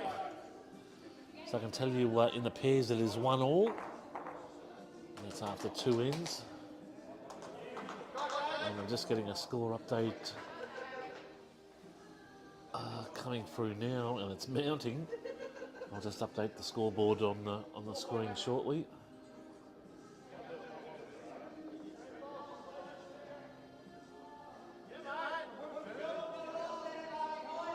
Wow.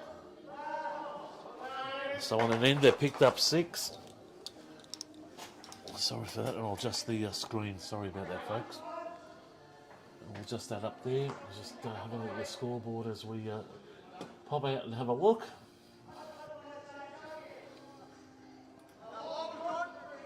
So Crowd of Comets out to a 6-1 lead after Hooded Life took the first end.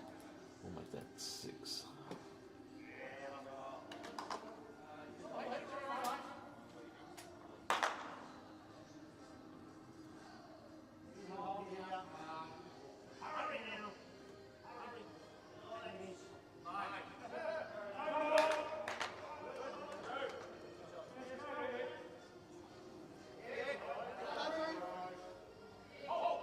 Sneak around, sneak, no.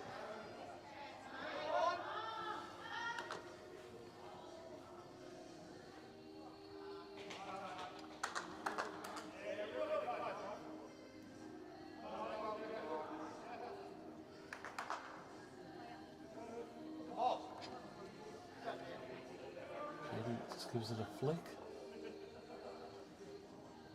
I dare say that will come in as well and fall short.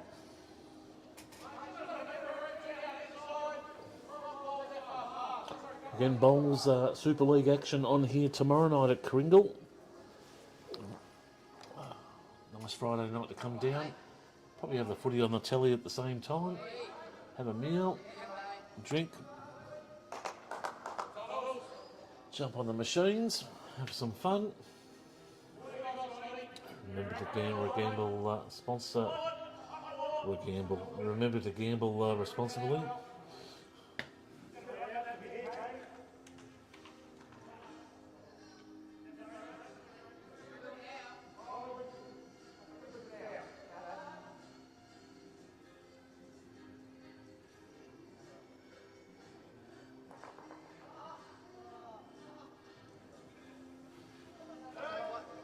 That's not even an off spin, how she releases it out of her left hand there.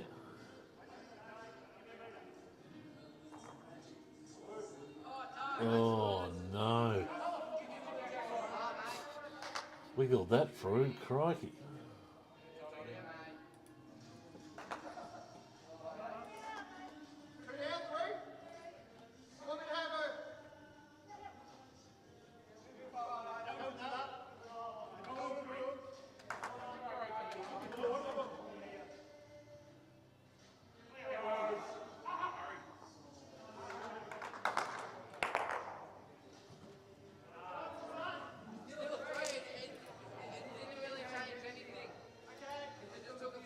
Australia sitting at 1 for 35 after nearly 10 overs. And still half time of the footy at the G, so we're getting some action there. That will be through shortly.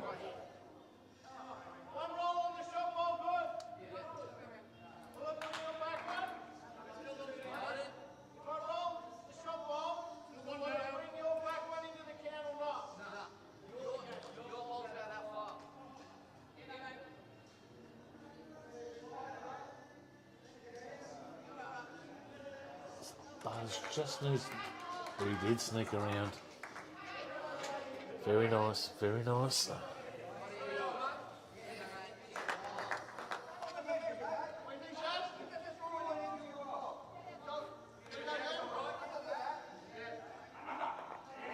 Wow.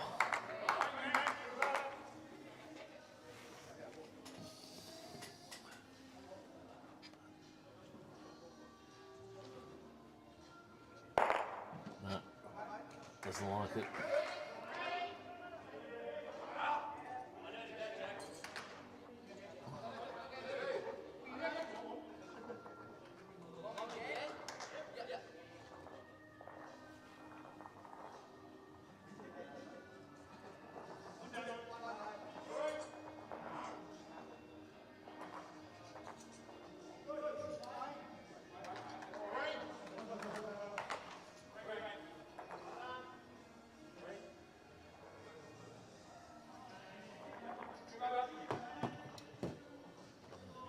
So Hood of Life pick up the shot there.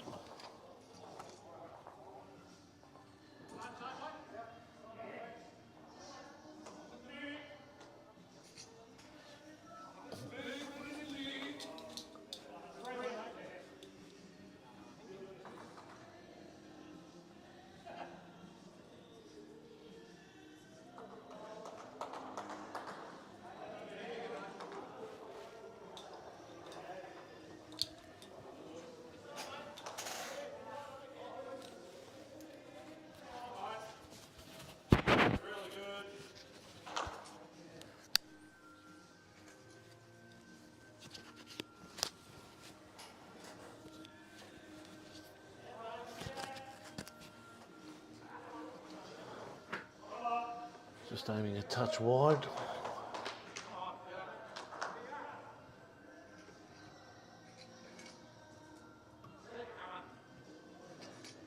Well, they picked up 3 there, which is interesting.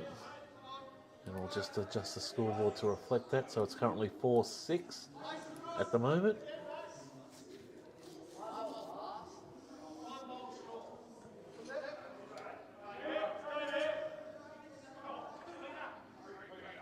I'll give you a score update from other rinks there. You see the marbles locked in at 1-all between Gecko in the pairs.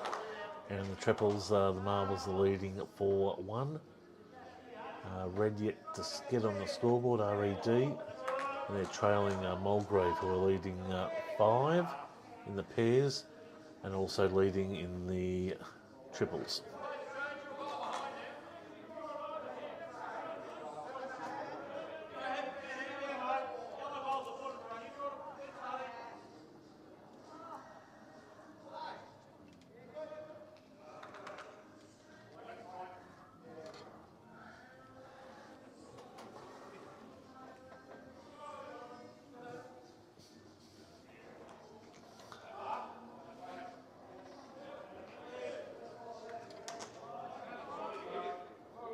Little clip to the side.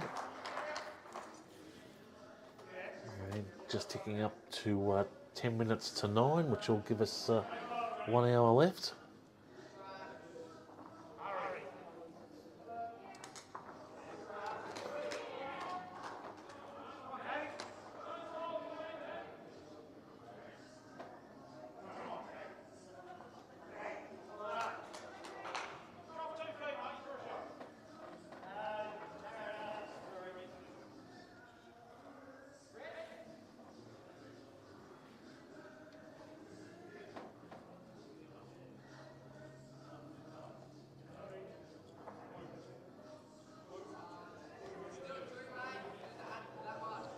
Just missing and falling behind.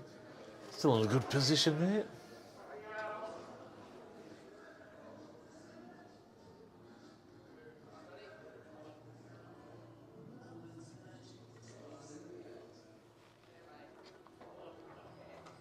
Katie Lucas's ball comes in.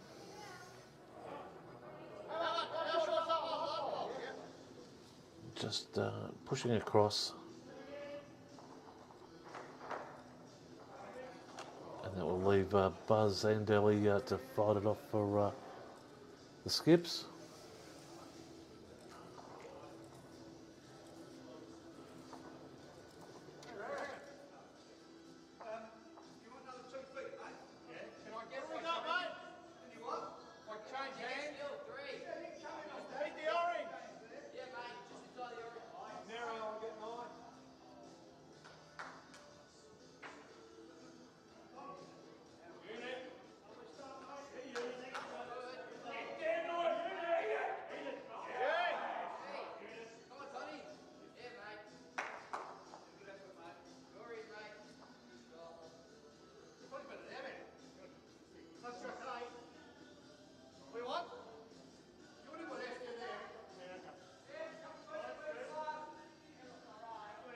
still drawing there?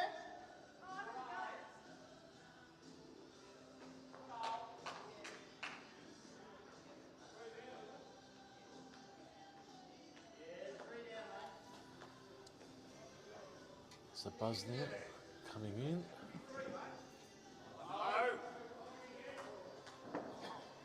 Currently holding shot at the moment.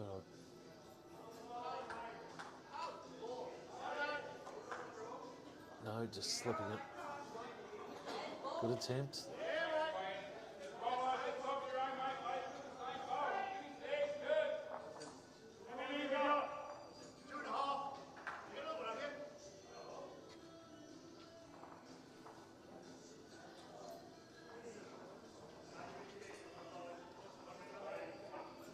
Jesus, coming in nicely as well. Just sit and rest.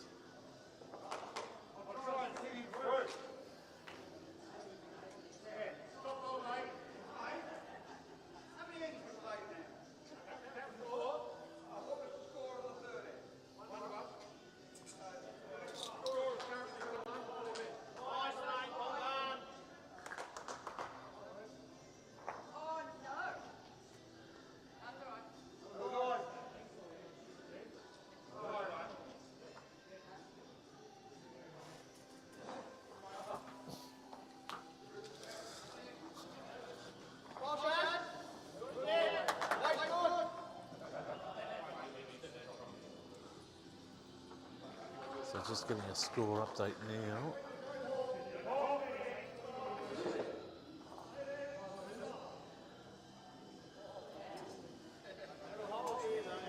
I can tell you that the Hooded Life are currently leading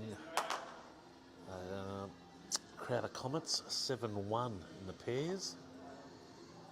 And just getting a score update, it's just hit 6-all.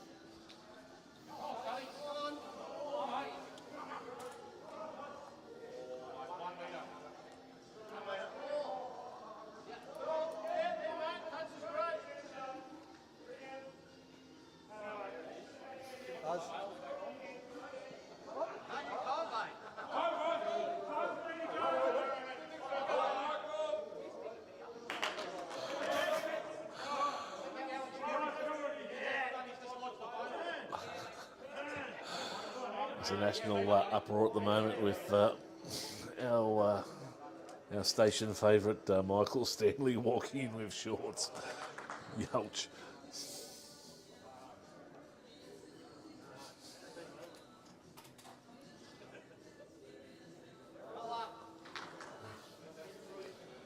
Unbelievable.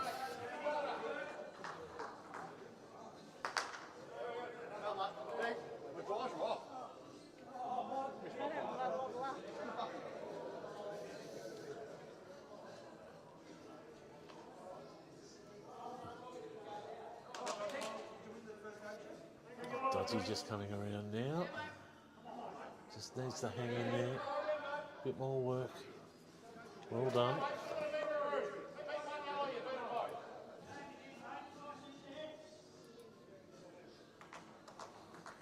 Australia sitting at 1 for 40 after 12. Which were resumed and kicked 2 goals and currently just trailing the Sydney Swans 7-8-50 to 8-6-54. So some close action there with Richmond.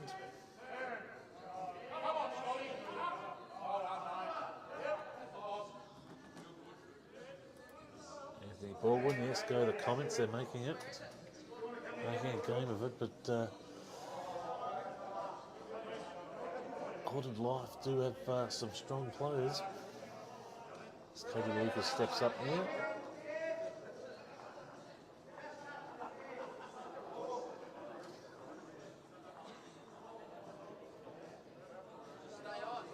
Just needs to hold the width a bit before it sinks in.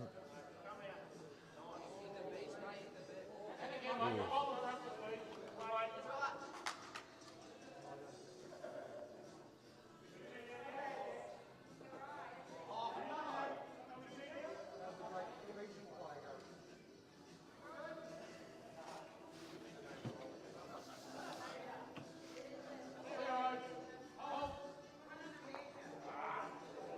little clip out.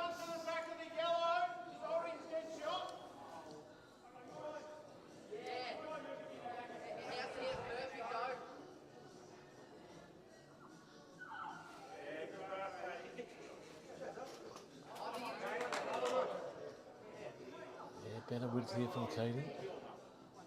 We'll find the gap nicely.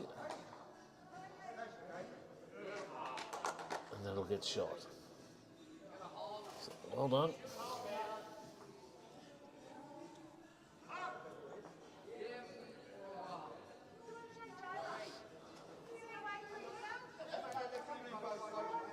I'm just wondering if I can take a picture and actually, I will take a picture and upload it. You'll probably fine me for privacy or something like that.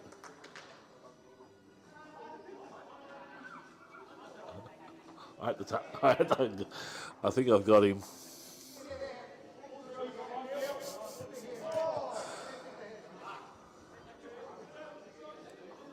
It's great, the modern marvel of the internet.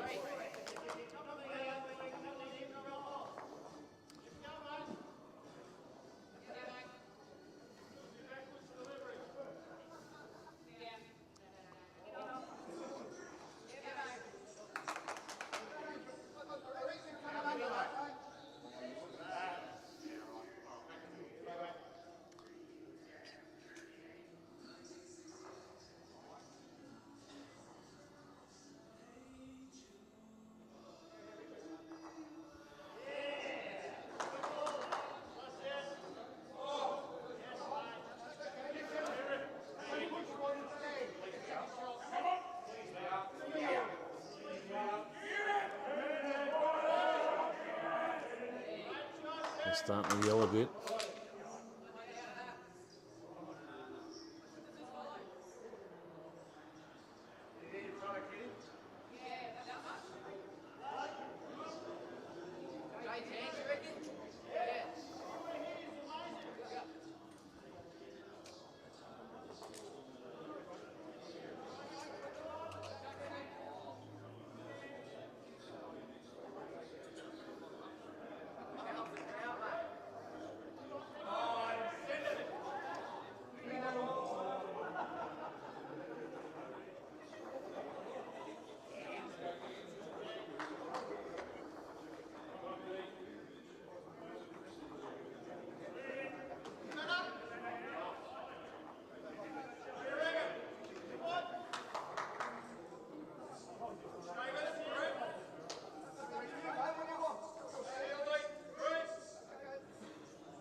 I didn't even know.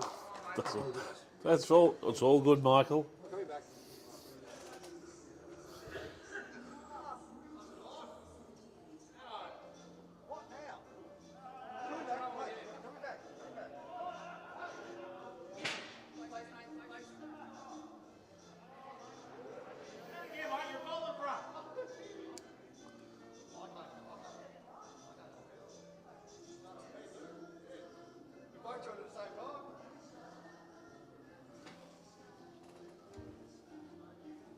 Sorry, folks, I've just been severely distracted.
Right, we're back. So just some.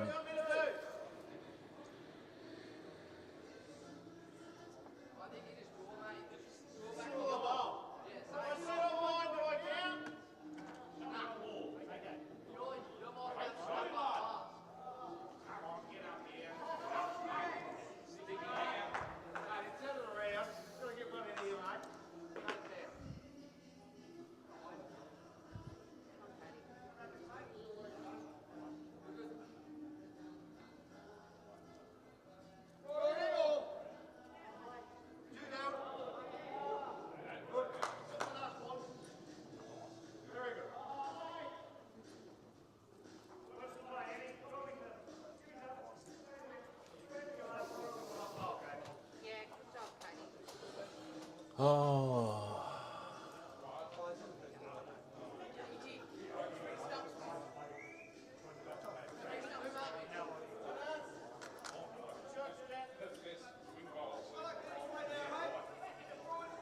Have a look at the Australians as Kawaja falls.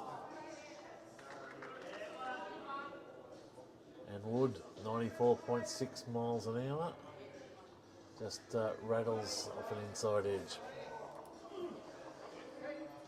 Very close with the Richmond Swans match at the moment.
Hey, Shaz.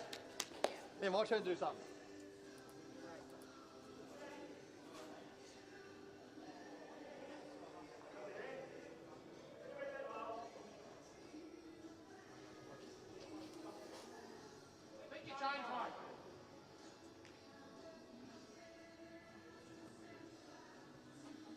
So the course score currently sitting at 8-6.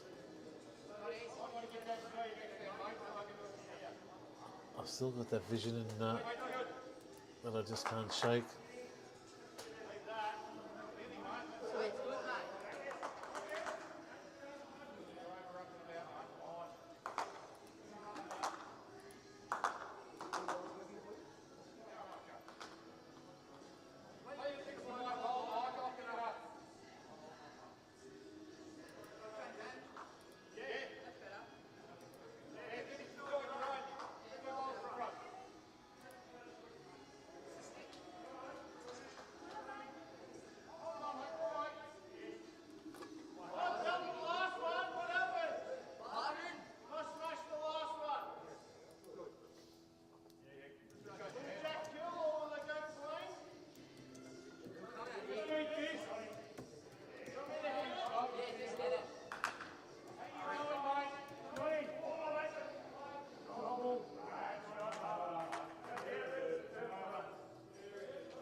So Hooded Life grab it again.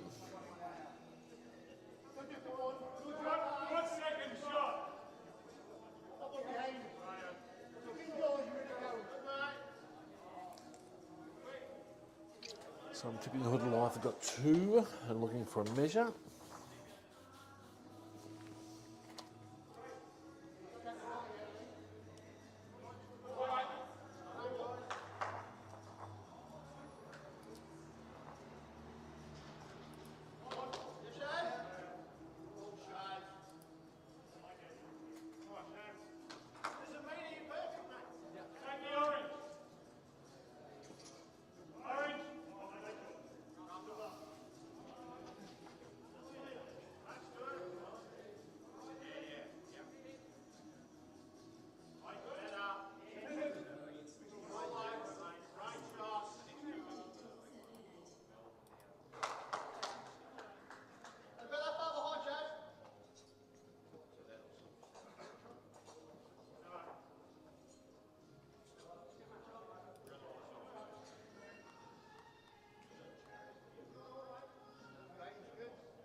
Bruce Evans watching. G'day, Bruce. Team Australia reached 2 for 50.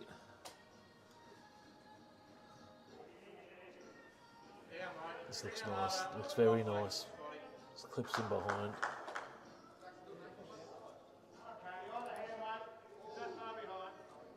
Swans have jumped away again, 10-8-68 to 7-11-53.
Yelch scoreboard's just been updated now, and it's starting to get very, as we just update now, it's starting to progress. So I can tell you that Hooded Life are leading the pairs 12-2 and leading the triples 12-6. I can tell you Team Gecko are leading 9-6 in the pairs and trailing 5-7 in the triples. And RED currently 1 in the pairs. I'm just waiting for one of their players to jump out of the way.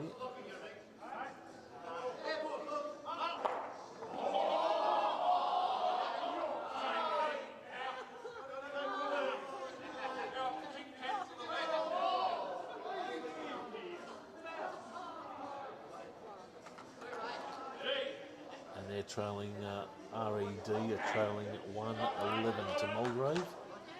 And similar story in the triples, Mulgrave leading 9-3.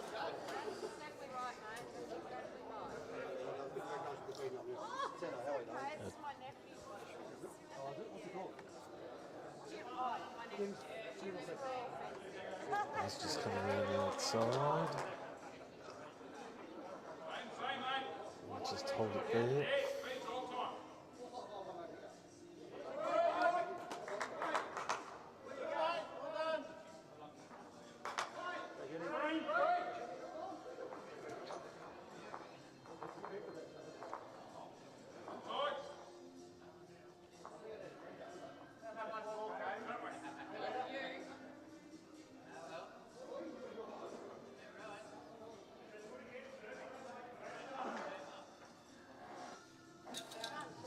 Movement there.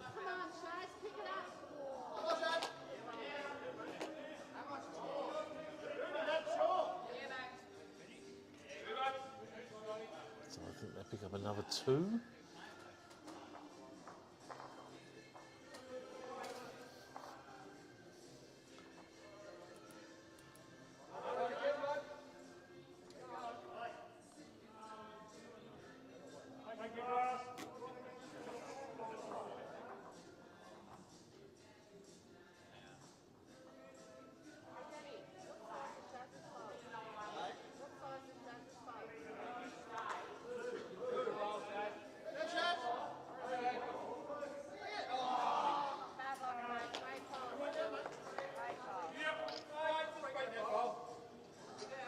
Comes in nicely.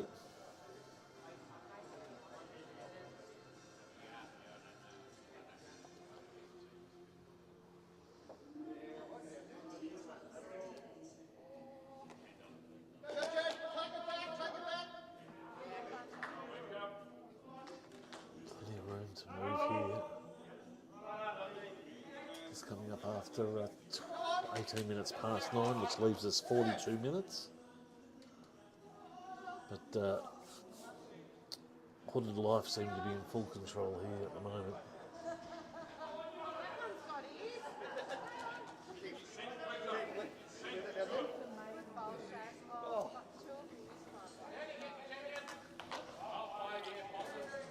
Nice little clip.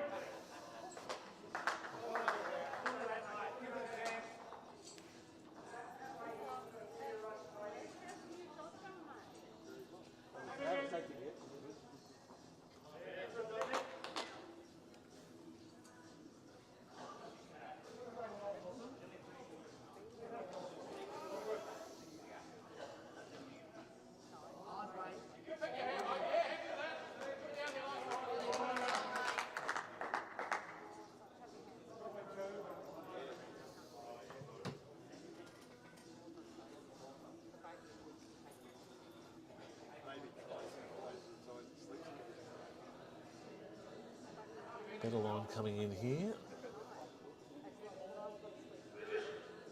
Just resting out the back.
Dave Ashbury, Luke Piper. Thanks for watching. Jamie Carney. A couple couple of others there that are watching, so welcome aboard. So just remember to switch.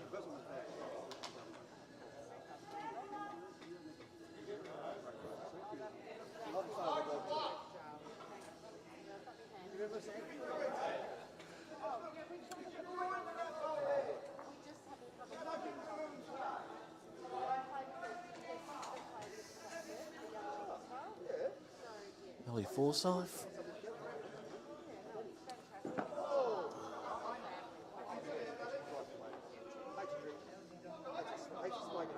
Very wide, isn't it?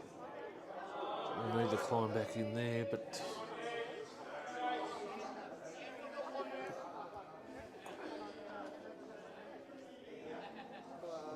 better wait here. Oh,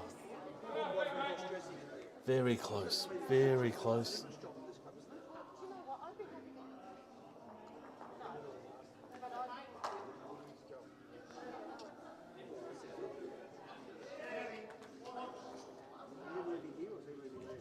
Will it rest in front? I'm tipping it might. No, it's just missed it. So I think Buzz will go for it again.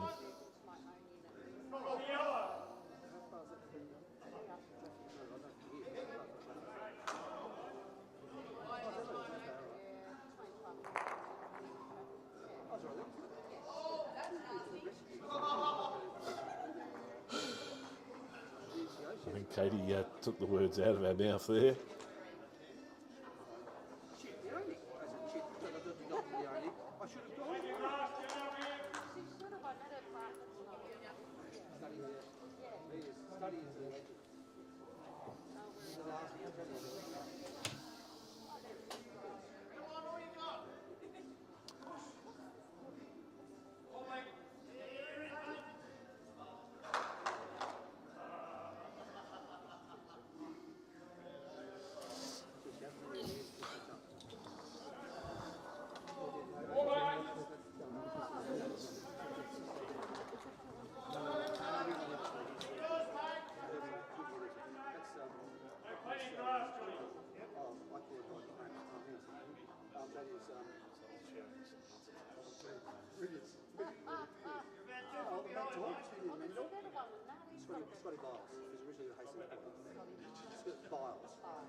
Right, coming down to the final stages, folks. Just about the clock over 9:25, which means we've got 35 minutes left. Crowd of comments are struggling at the moment. Actually, we've just added to the score and given it an update. I was one off. It's actually 18-6. Now, I'm pretty sure if it gets to 21, it's game over. I'll double check that.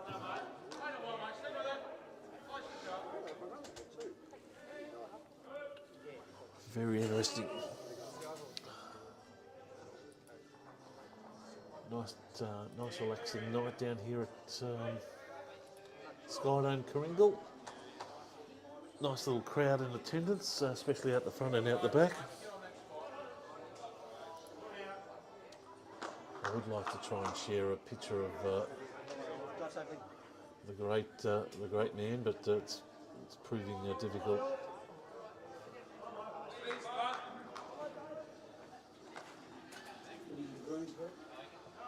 Yes, I am living the dream, Phil. I don't know about you Richmond supporters, you're getting flogged by other Sydney Swans at the moment. 7 points down. Oh, 6. I'll say 6 points down at the moment. End of third quarter? Yeah. Mate, you know we're good in the last. Correct. Australia's currently sitting precariously at 2 for 53. This is the England bashing Australia competition. The internet's gone wild for a photo. You would not believe the photo. It's just gone wild.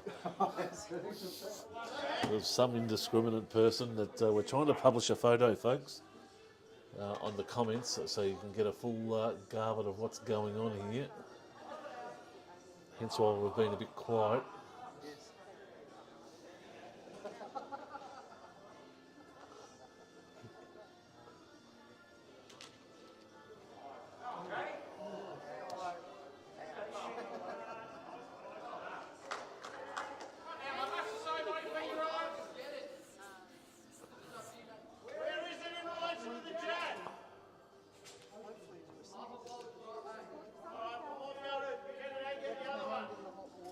Right, while that's going on, let's take a look around and have a look. So in the pairs, it is currently 16-2 in favour of Hood of Life.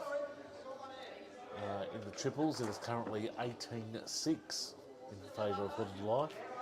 I can tell you Team Gecko are leading the pairs, 11-7, and that's over the marbles. And currently Team Gecko are leading 8-7 over the marbles. RED in the pairs are down 1-15 over Mulgrave, and currently in the triples, RED and Mulgrave are tied at 9. So coming into 9:30 with half an hour left, we'll keep an eye on what's transpiring across all rinks.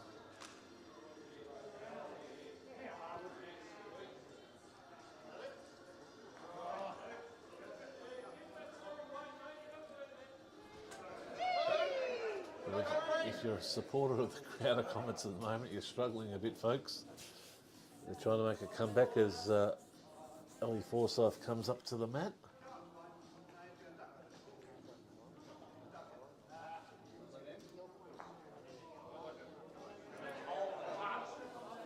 Fourth quarter is just about to commence, and yes, Richmond trailing 8-12-60 to Sydney Swans 10-8-68.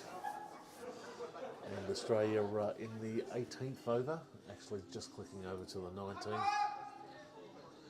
Just over to the 19th of just moved on to 2 for 52. So run rate of about 2.3 there. As Australia looks to, I suppose, grab the Ashes there. Nice win there would, nice win or a draw would satisfy things.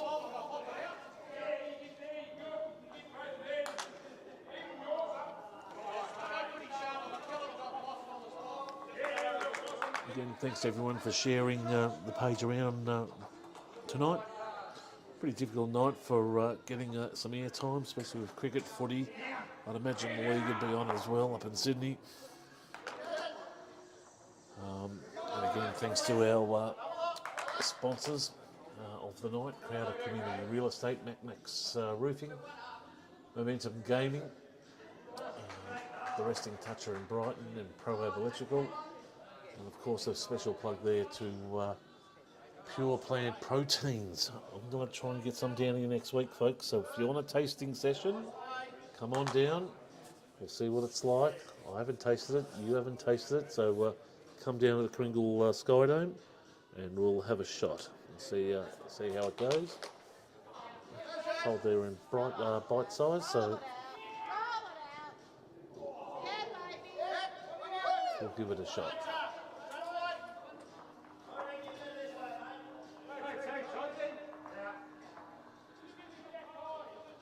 So Crowder pick one there, and they're back on the board.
Just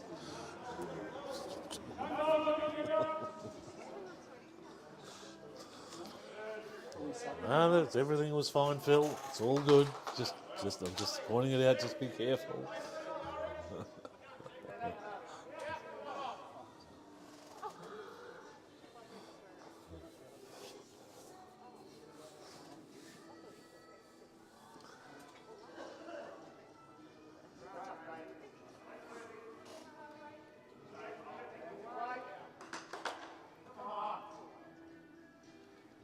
So just getting some more score updates as they come to hand.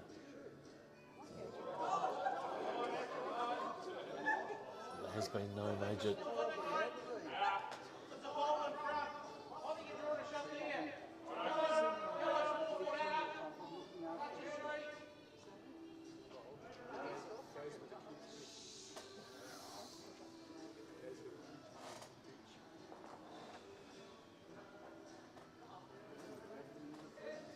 Very nice release there.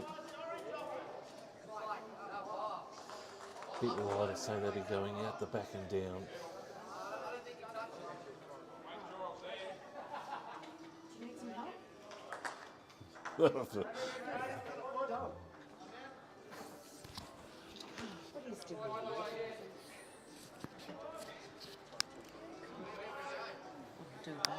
Just chucking on there. We've got a guest commentator coming on. Leonie, how are you doing? Good, thanks, Pete. How have you been? Change the display so you can see. That's what the viewers are seeing at home at the moment. A nice bowl coming in there. Wow. From Katie. Yes, Katie. That's got to be a shot, don't you think, Pete? I think so. Depends if they stand in front. Crowdering the jack, is that what we call it? Yes. Yes. He's pretty good at doing that. What's Scotty thinking about here, do you think? He's played some good bowls tonight. He's been bowling very well tonight. For sure. Sells in his action. Sat some beauties. So what's up? Katie's holding two at the moment, is she, or just the one, do you think? No, I think that's two there. Yep. It's going to fall short and cut across. Now the score's currently 7-18, so they've got a bit of work to do. They certainly do. And there's only 26 minutes left. Not looking good. Now, and did you hear that poor old Ali Forsyth can only play this week? That's a bit bad luck. Didn't Crowder's Comets cop the good draw? So Sharon's copped it. Well, I thought Sharon played really, really well. That score did not reflect that game whatsoever. Those heads were just amazing. It was a great game to watch. We've got Buzz Price now coming in. Let's see what Buzz can do here, hey? So you look at a bit wide. In it comes. Jeez, come from nowhere. Beautiful bowl here. It has come from nowhere. Yeah, all right. There's 3 for Crowder's Comets. Geez, that's good. They only have to make up another 8. Mind you, we'll see what Ali can do here. He's been bowling well tonight, hasn't he? Yes. Out the back that one. Oh, hate to feel biased, but shit, bad luck there, Ali. Yeah, you're not allowed to say that. Yeah, It's sorry. the internet, you're allowed to say Oh, anything. no, sorry about that. I forgot. I've never done this before. Righto. Come on, Buzz. Let's get another one in there. Come on. Let's game on. Game on. So we'll just go through some of the comments there. Yeah. Oh, there's Sandy Moulton. I went to school with her. I'll also look at all of the comments there. Bit wide there, Buzz. Bit of weight, but that's... Yeah, he's got the backers though, so if Ali has a go, he's got that covered. Now, I might have given Anthony Baldwin a bit of a bum steer. He's talked about, hey boys, score update, and I said to him, Tigers are getting rolled. He won his last test, but he's from New South Wales. Oh dear. And a crowd of comments are copying in both matches. Oh, and wow, there's another one that's scooted under from Ali there. He wouldn't be too happy with that, so it looks like it could be 3. Oh, is it? Might be close with that one behind there, Pete. Oh, just the one. Oh. It's hard to see from this angle, isn't it? Sandy says hello. Oh, g'day there, Sandy.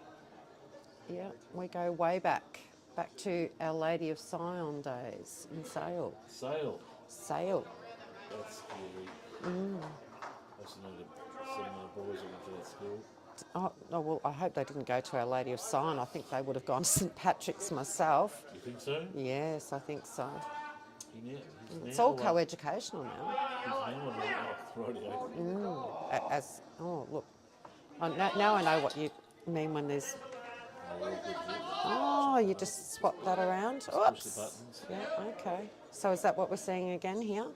Yep, that's Buzz Price. Buzz Price's bottom. Oh, it's good. Good advertising. Good advertising for Crowder's Community Real Estate, of course. The boys were here tonight, the sponsors. We tried to get Will down, but he just wouldn't. Will's a fine cricketer from Peninsula Pirates. Oh, really? Okay. Well, I've only just met Will and Ben tonight, but it was great of them to sponsor a side and buy our tops. It's fantastic, and to come down and support us. And by all report, I'm pretty sure his dad was a tough footballer at Frankston at the VFL. Jamie? Oh, did he play VFL? I'm pretty sure. Phil didn't tell me that one. I'll have to ask Jamie about that one. Oh, it's good to see some sponsors get on board though, and it's great for the competition, isn't it? And we've got this one here, Pure Plant Protein. We're going to come down next week with some demos. Pure Plant Protein. Yeah. So. Where are they from, Pete? They're local. Yeah. And they're trying to make their mark, so we're going to give them a run. Oh, well, that's fantastic, isn't it? Oh. Nice bowl there, nice little touch. Just sitting down. Yeah, they are. They've really come on board this second round, haven't they?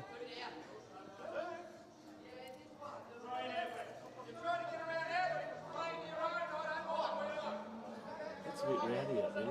It does get a bit rowdy. Can you tell now that I'm inside or not? Yeah. Sorry about that. Well, I had the dog with me, and he probably started barking. I probably had to scream louder to get over the top of him, but I'll try my best, of course. Whoop. That one's thirsty. Yo.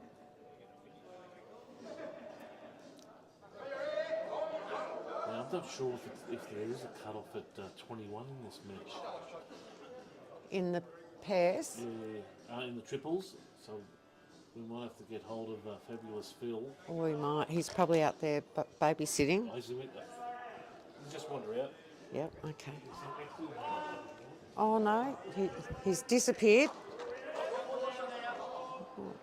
Oh, he's probably taken... For all those sitting at home, Phil's keeping a low profile tonight because he's got the pooch down here. And it's... What's the dog's name? Do we know? Frosty. Yeah, Frosty. Yeah. And of course I've looked after him for a week and a half, and he becomes... Well, how do we say? Has neutral. This, yeah. Okay. A no-hitter. Yeah. Oh, good bowl there. Oh, I nearly said the wrong thing. Where's the dog? Oh, here's Phil. Phil's back now. He can start commentating now. Just said the procedure that a dog was going to have. So has it been an entertaining commentary? We've just been talking about the procedures that little puppies go through. Oh, really? We haven't quite got there.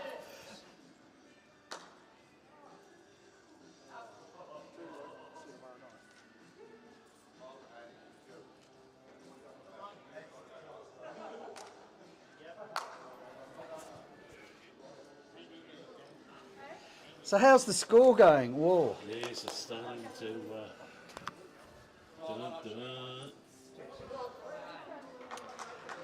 Well, quality opposition, and it's an hour and a half a bowl, so...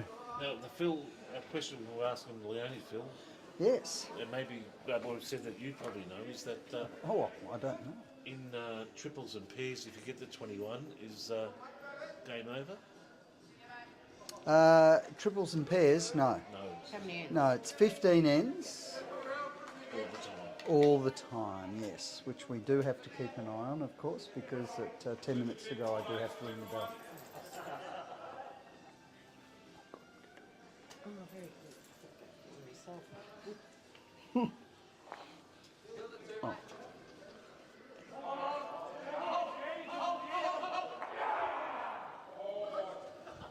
So just going through the scores, the Marbles have made a bit of a comeback. The marbles, 10-11 down in the pairs, 8-9 down against Team Gecko in the triples. They were getting rolled. I can tell you who was getting rolled. Yeah. It was RED. They were Yeah. getting spanked by Mulgrave. Yeah, well, they were one game each in the first session, but I notice now rank 5. Let's have a look. In the pairs, they're down 5-10 and rank 6, 6-8, so they're fairly close. Oh, they're the scores, guys. Put it life, yeah, they're really getting into Crowder's comments, unfortunately. 17-6, 18-6.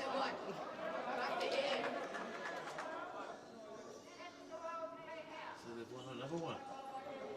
So Crowder Knights, Oh, they're grabbing the mat, Crowder's comments. and we'll see an update shortly. It moves to just waiting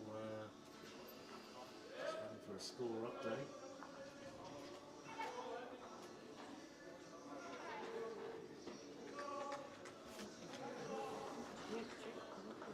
They pick up one. All that effort for 1 point. Well, still, Everyone counts. it does count, and of course, the question was asked of me. Well, you know, if it's expected, you know, maybe that you might get done by Hooded Life, you know, do you probably place and look at not fielding your best team? But look, the reality is, it's the team that plays the best and scores the best about Hooded Life may well be the one that gets, you know, into the top 4 rather than the bottom 2. Remembering the top 4 are the ones that get through. Phil, there's some late charges now. I can tell you Team Gecko and Marvel are level in the pairs. Wow. And Team Gecko are just hanging in there in the triples. No, they're only one down. One down.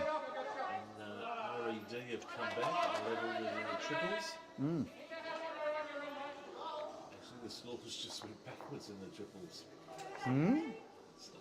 But they're currently leading the triples 11-10. Yep. But falling behind in the pairs. They're currently, RED are currently 3 and Mulgrave are currently 18. Right. How's the night been, Phil? Enjoyable? Look, it has been. It's been somewhat busy. I've just been in and cleaned the kitchen. Well, they're the things you have to do to maintain a ball club, Phil.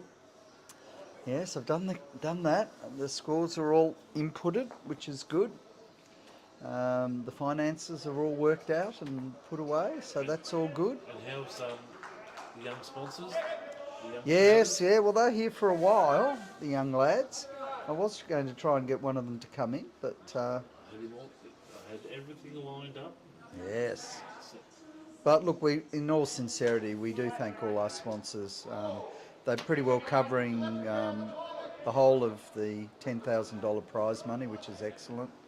You know, $5,000 goes to first prize, which I think is quite exceptional.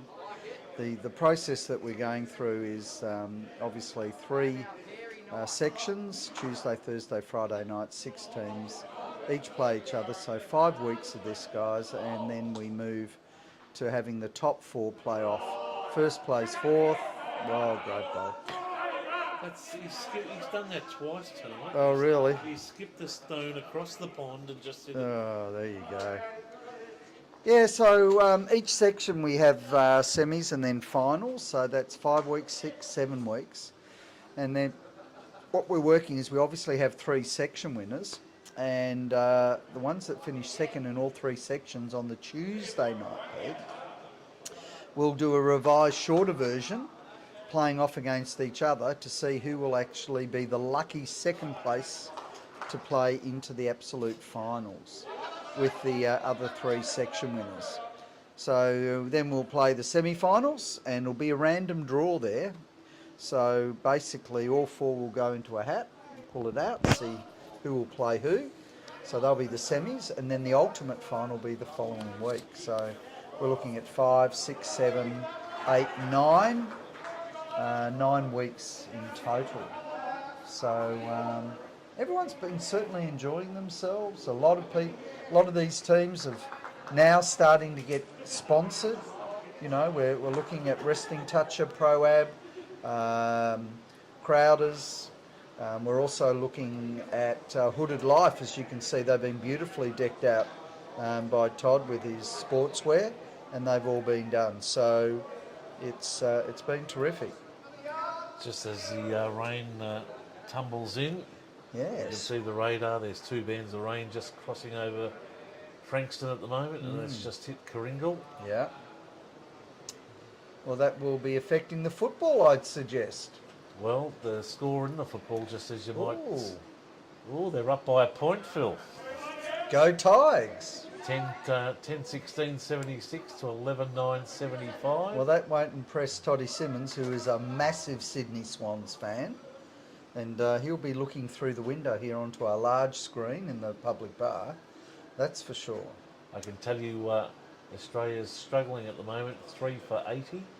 But Smith's gone on a bit of a mission in the last 2 overs, hitting 6, 4 and 4. Yes. And Travis Head's in with him at the moment. So have we got... How have the comments been going? Well, they're waiting for the silky voice of Phil Crowder. The silky voice? Paula Adams can't hear me. Can you hear me now, Paula? Because I've switched my microphone back on. Perhaps if I give my silkier voice like this, it will be all right. It's been a good night, and Anthony Baldwin, of course, Pro-Ab, the power of choice, Pro-Ab Power, he's sponsoring. He's one of our sponsors, so we thank Anthony for that. So any electrical work on a commercial basis, Pro-Ab are the people that you need to contact. Pro-Ab, Anthony Baldwin. So there we have the Wrestling Toucher, of course. Good old Andy Alexandru. He's fantastic for this sport. He just keeps putting out. So I saw him down. Was it him tonight in the van? Yes, it was. Yeah. No, he constantly goes around. He just loves the sport, and he's been fantastic for the sport, I have to say.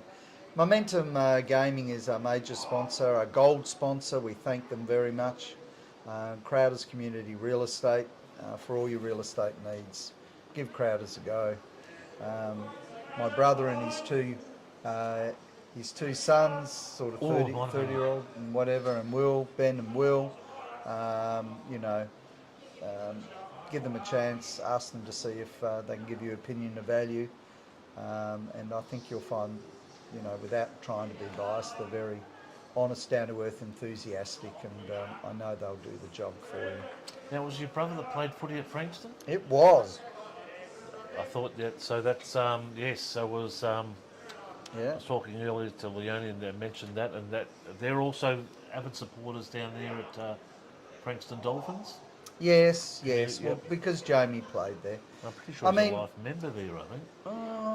Well, I don't know. He went on the board. That's right, on the board. Yes. He did a couple of things down there, but there's a lot of people in this life who are happy to be big fish in a small pond. You know what I mean?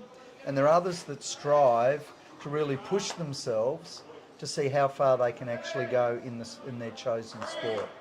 And Jamie pushed himself. Yep.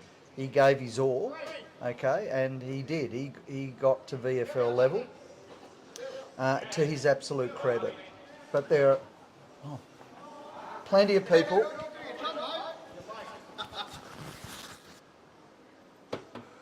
As Phil ducks out.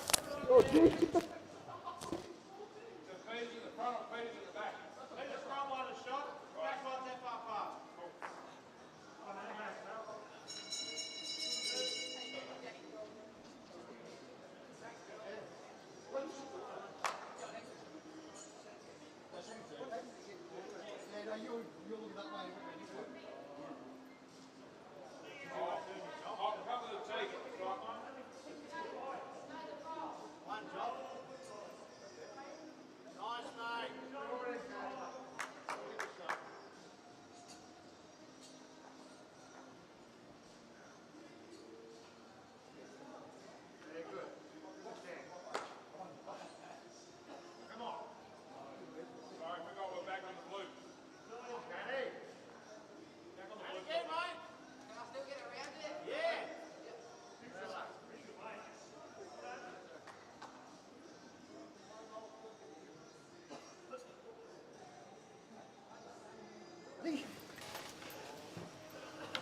just had a momentary pause there.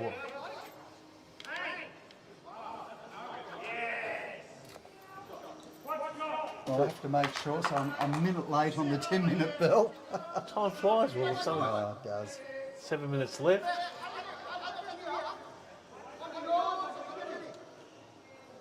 As we just look around to get a score update, it has ticked over 2:20. It's amazing the bowlers out on the green know what the footy score is. Oh, well, yeah, I know.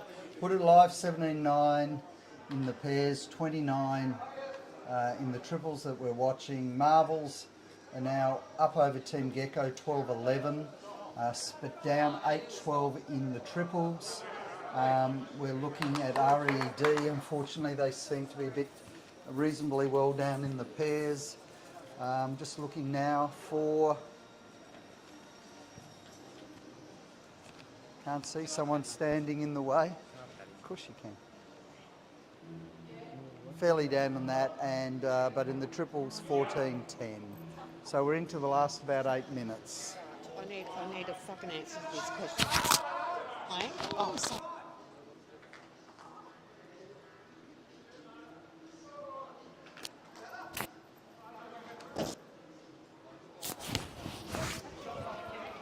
Hope you turn that off.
So as we come to round it up, thanks for ringing the bell, Frosty. Yep, that's what happened. That's what happened, Paula. Frosty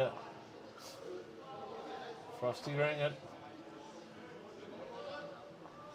And as we've got just under 4 minutes, maybe a touch over 4 minutes left to go, I can tell you we've lost another wicket in the cricket, and that's Smith.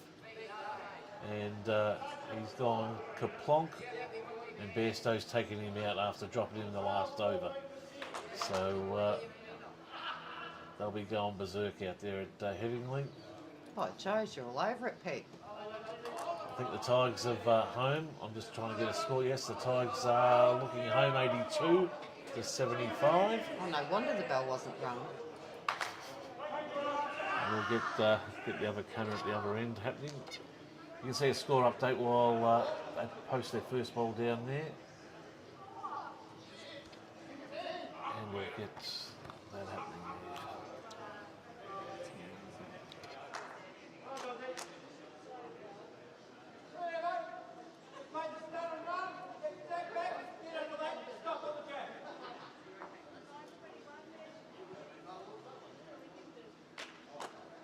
Chuck the red light on and we just speak. So as we wrap it up, folks, 20 to 11. I don't know how you pick up one and then pick up on the opposite team and pick up another score, but we'll have a look at that. So they pick up 2 there, and it is 20, so they've won the end by 2.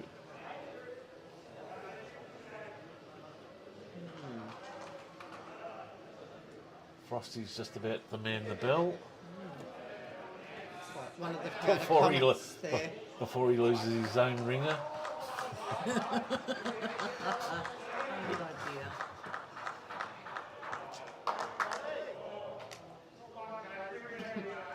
I think it's been an enjoyable night with everyone. Everyone hit. You having a hit next week? I'm definitely having a hit next week, Pete, but I'll be here tomorrow night to observe and watch some of our competitors, hopefully, for the finals. See how we go.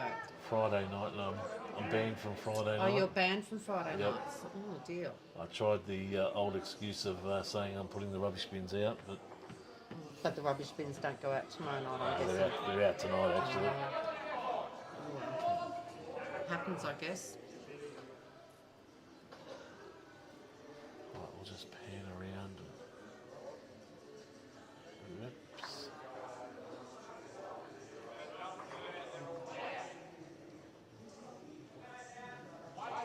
Yeah, he's definitely played a very good game, Scotty. As we're just about to hear the bell ring. Which Looks means, like it's Phil this time rather than Frosty. I don't know.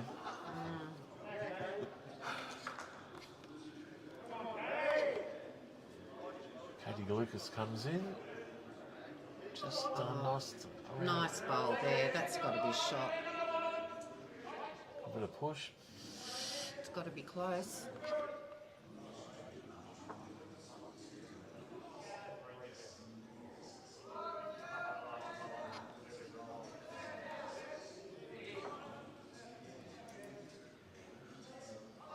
Ooh, just ducking under there. Thanks, Paula. Especially for the comments and all the likes. Thanks for everyone for listening tonight.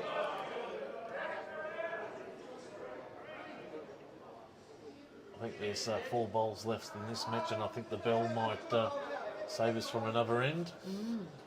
Oh, you're definitely all over it, Pete. Like, there's so many screens to look at. I wouldn't know if I was Arthur or Martha. There are a couple of screens around. So that's the bell, folks. So on their current ends, they'll finish up here.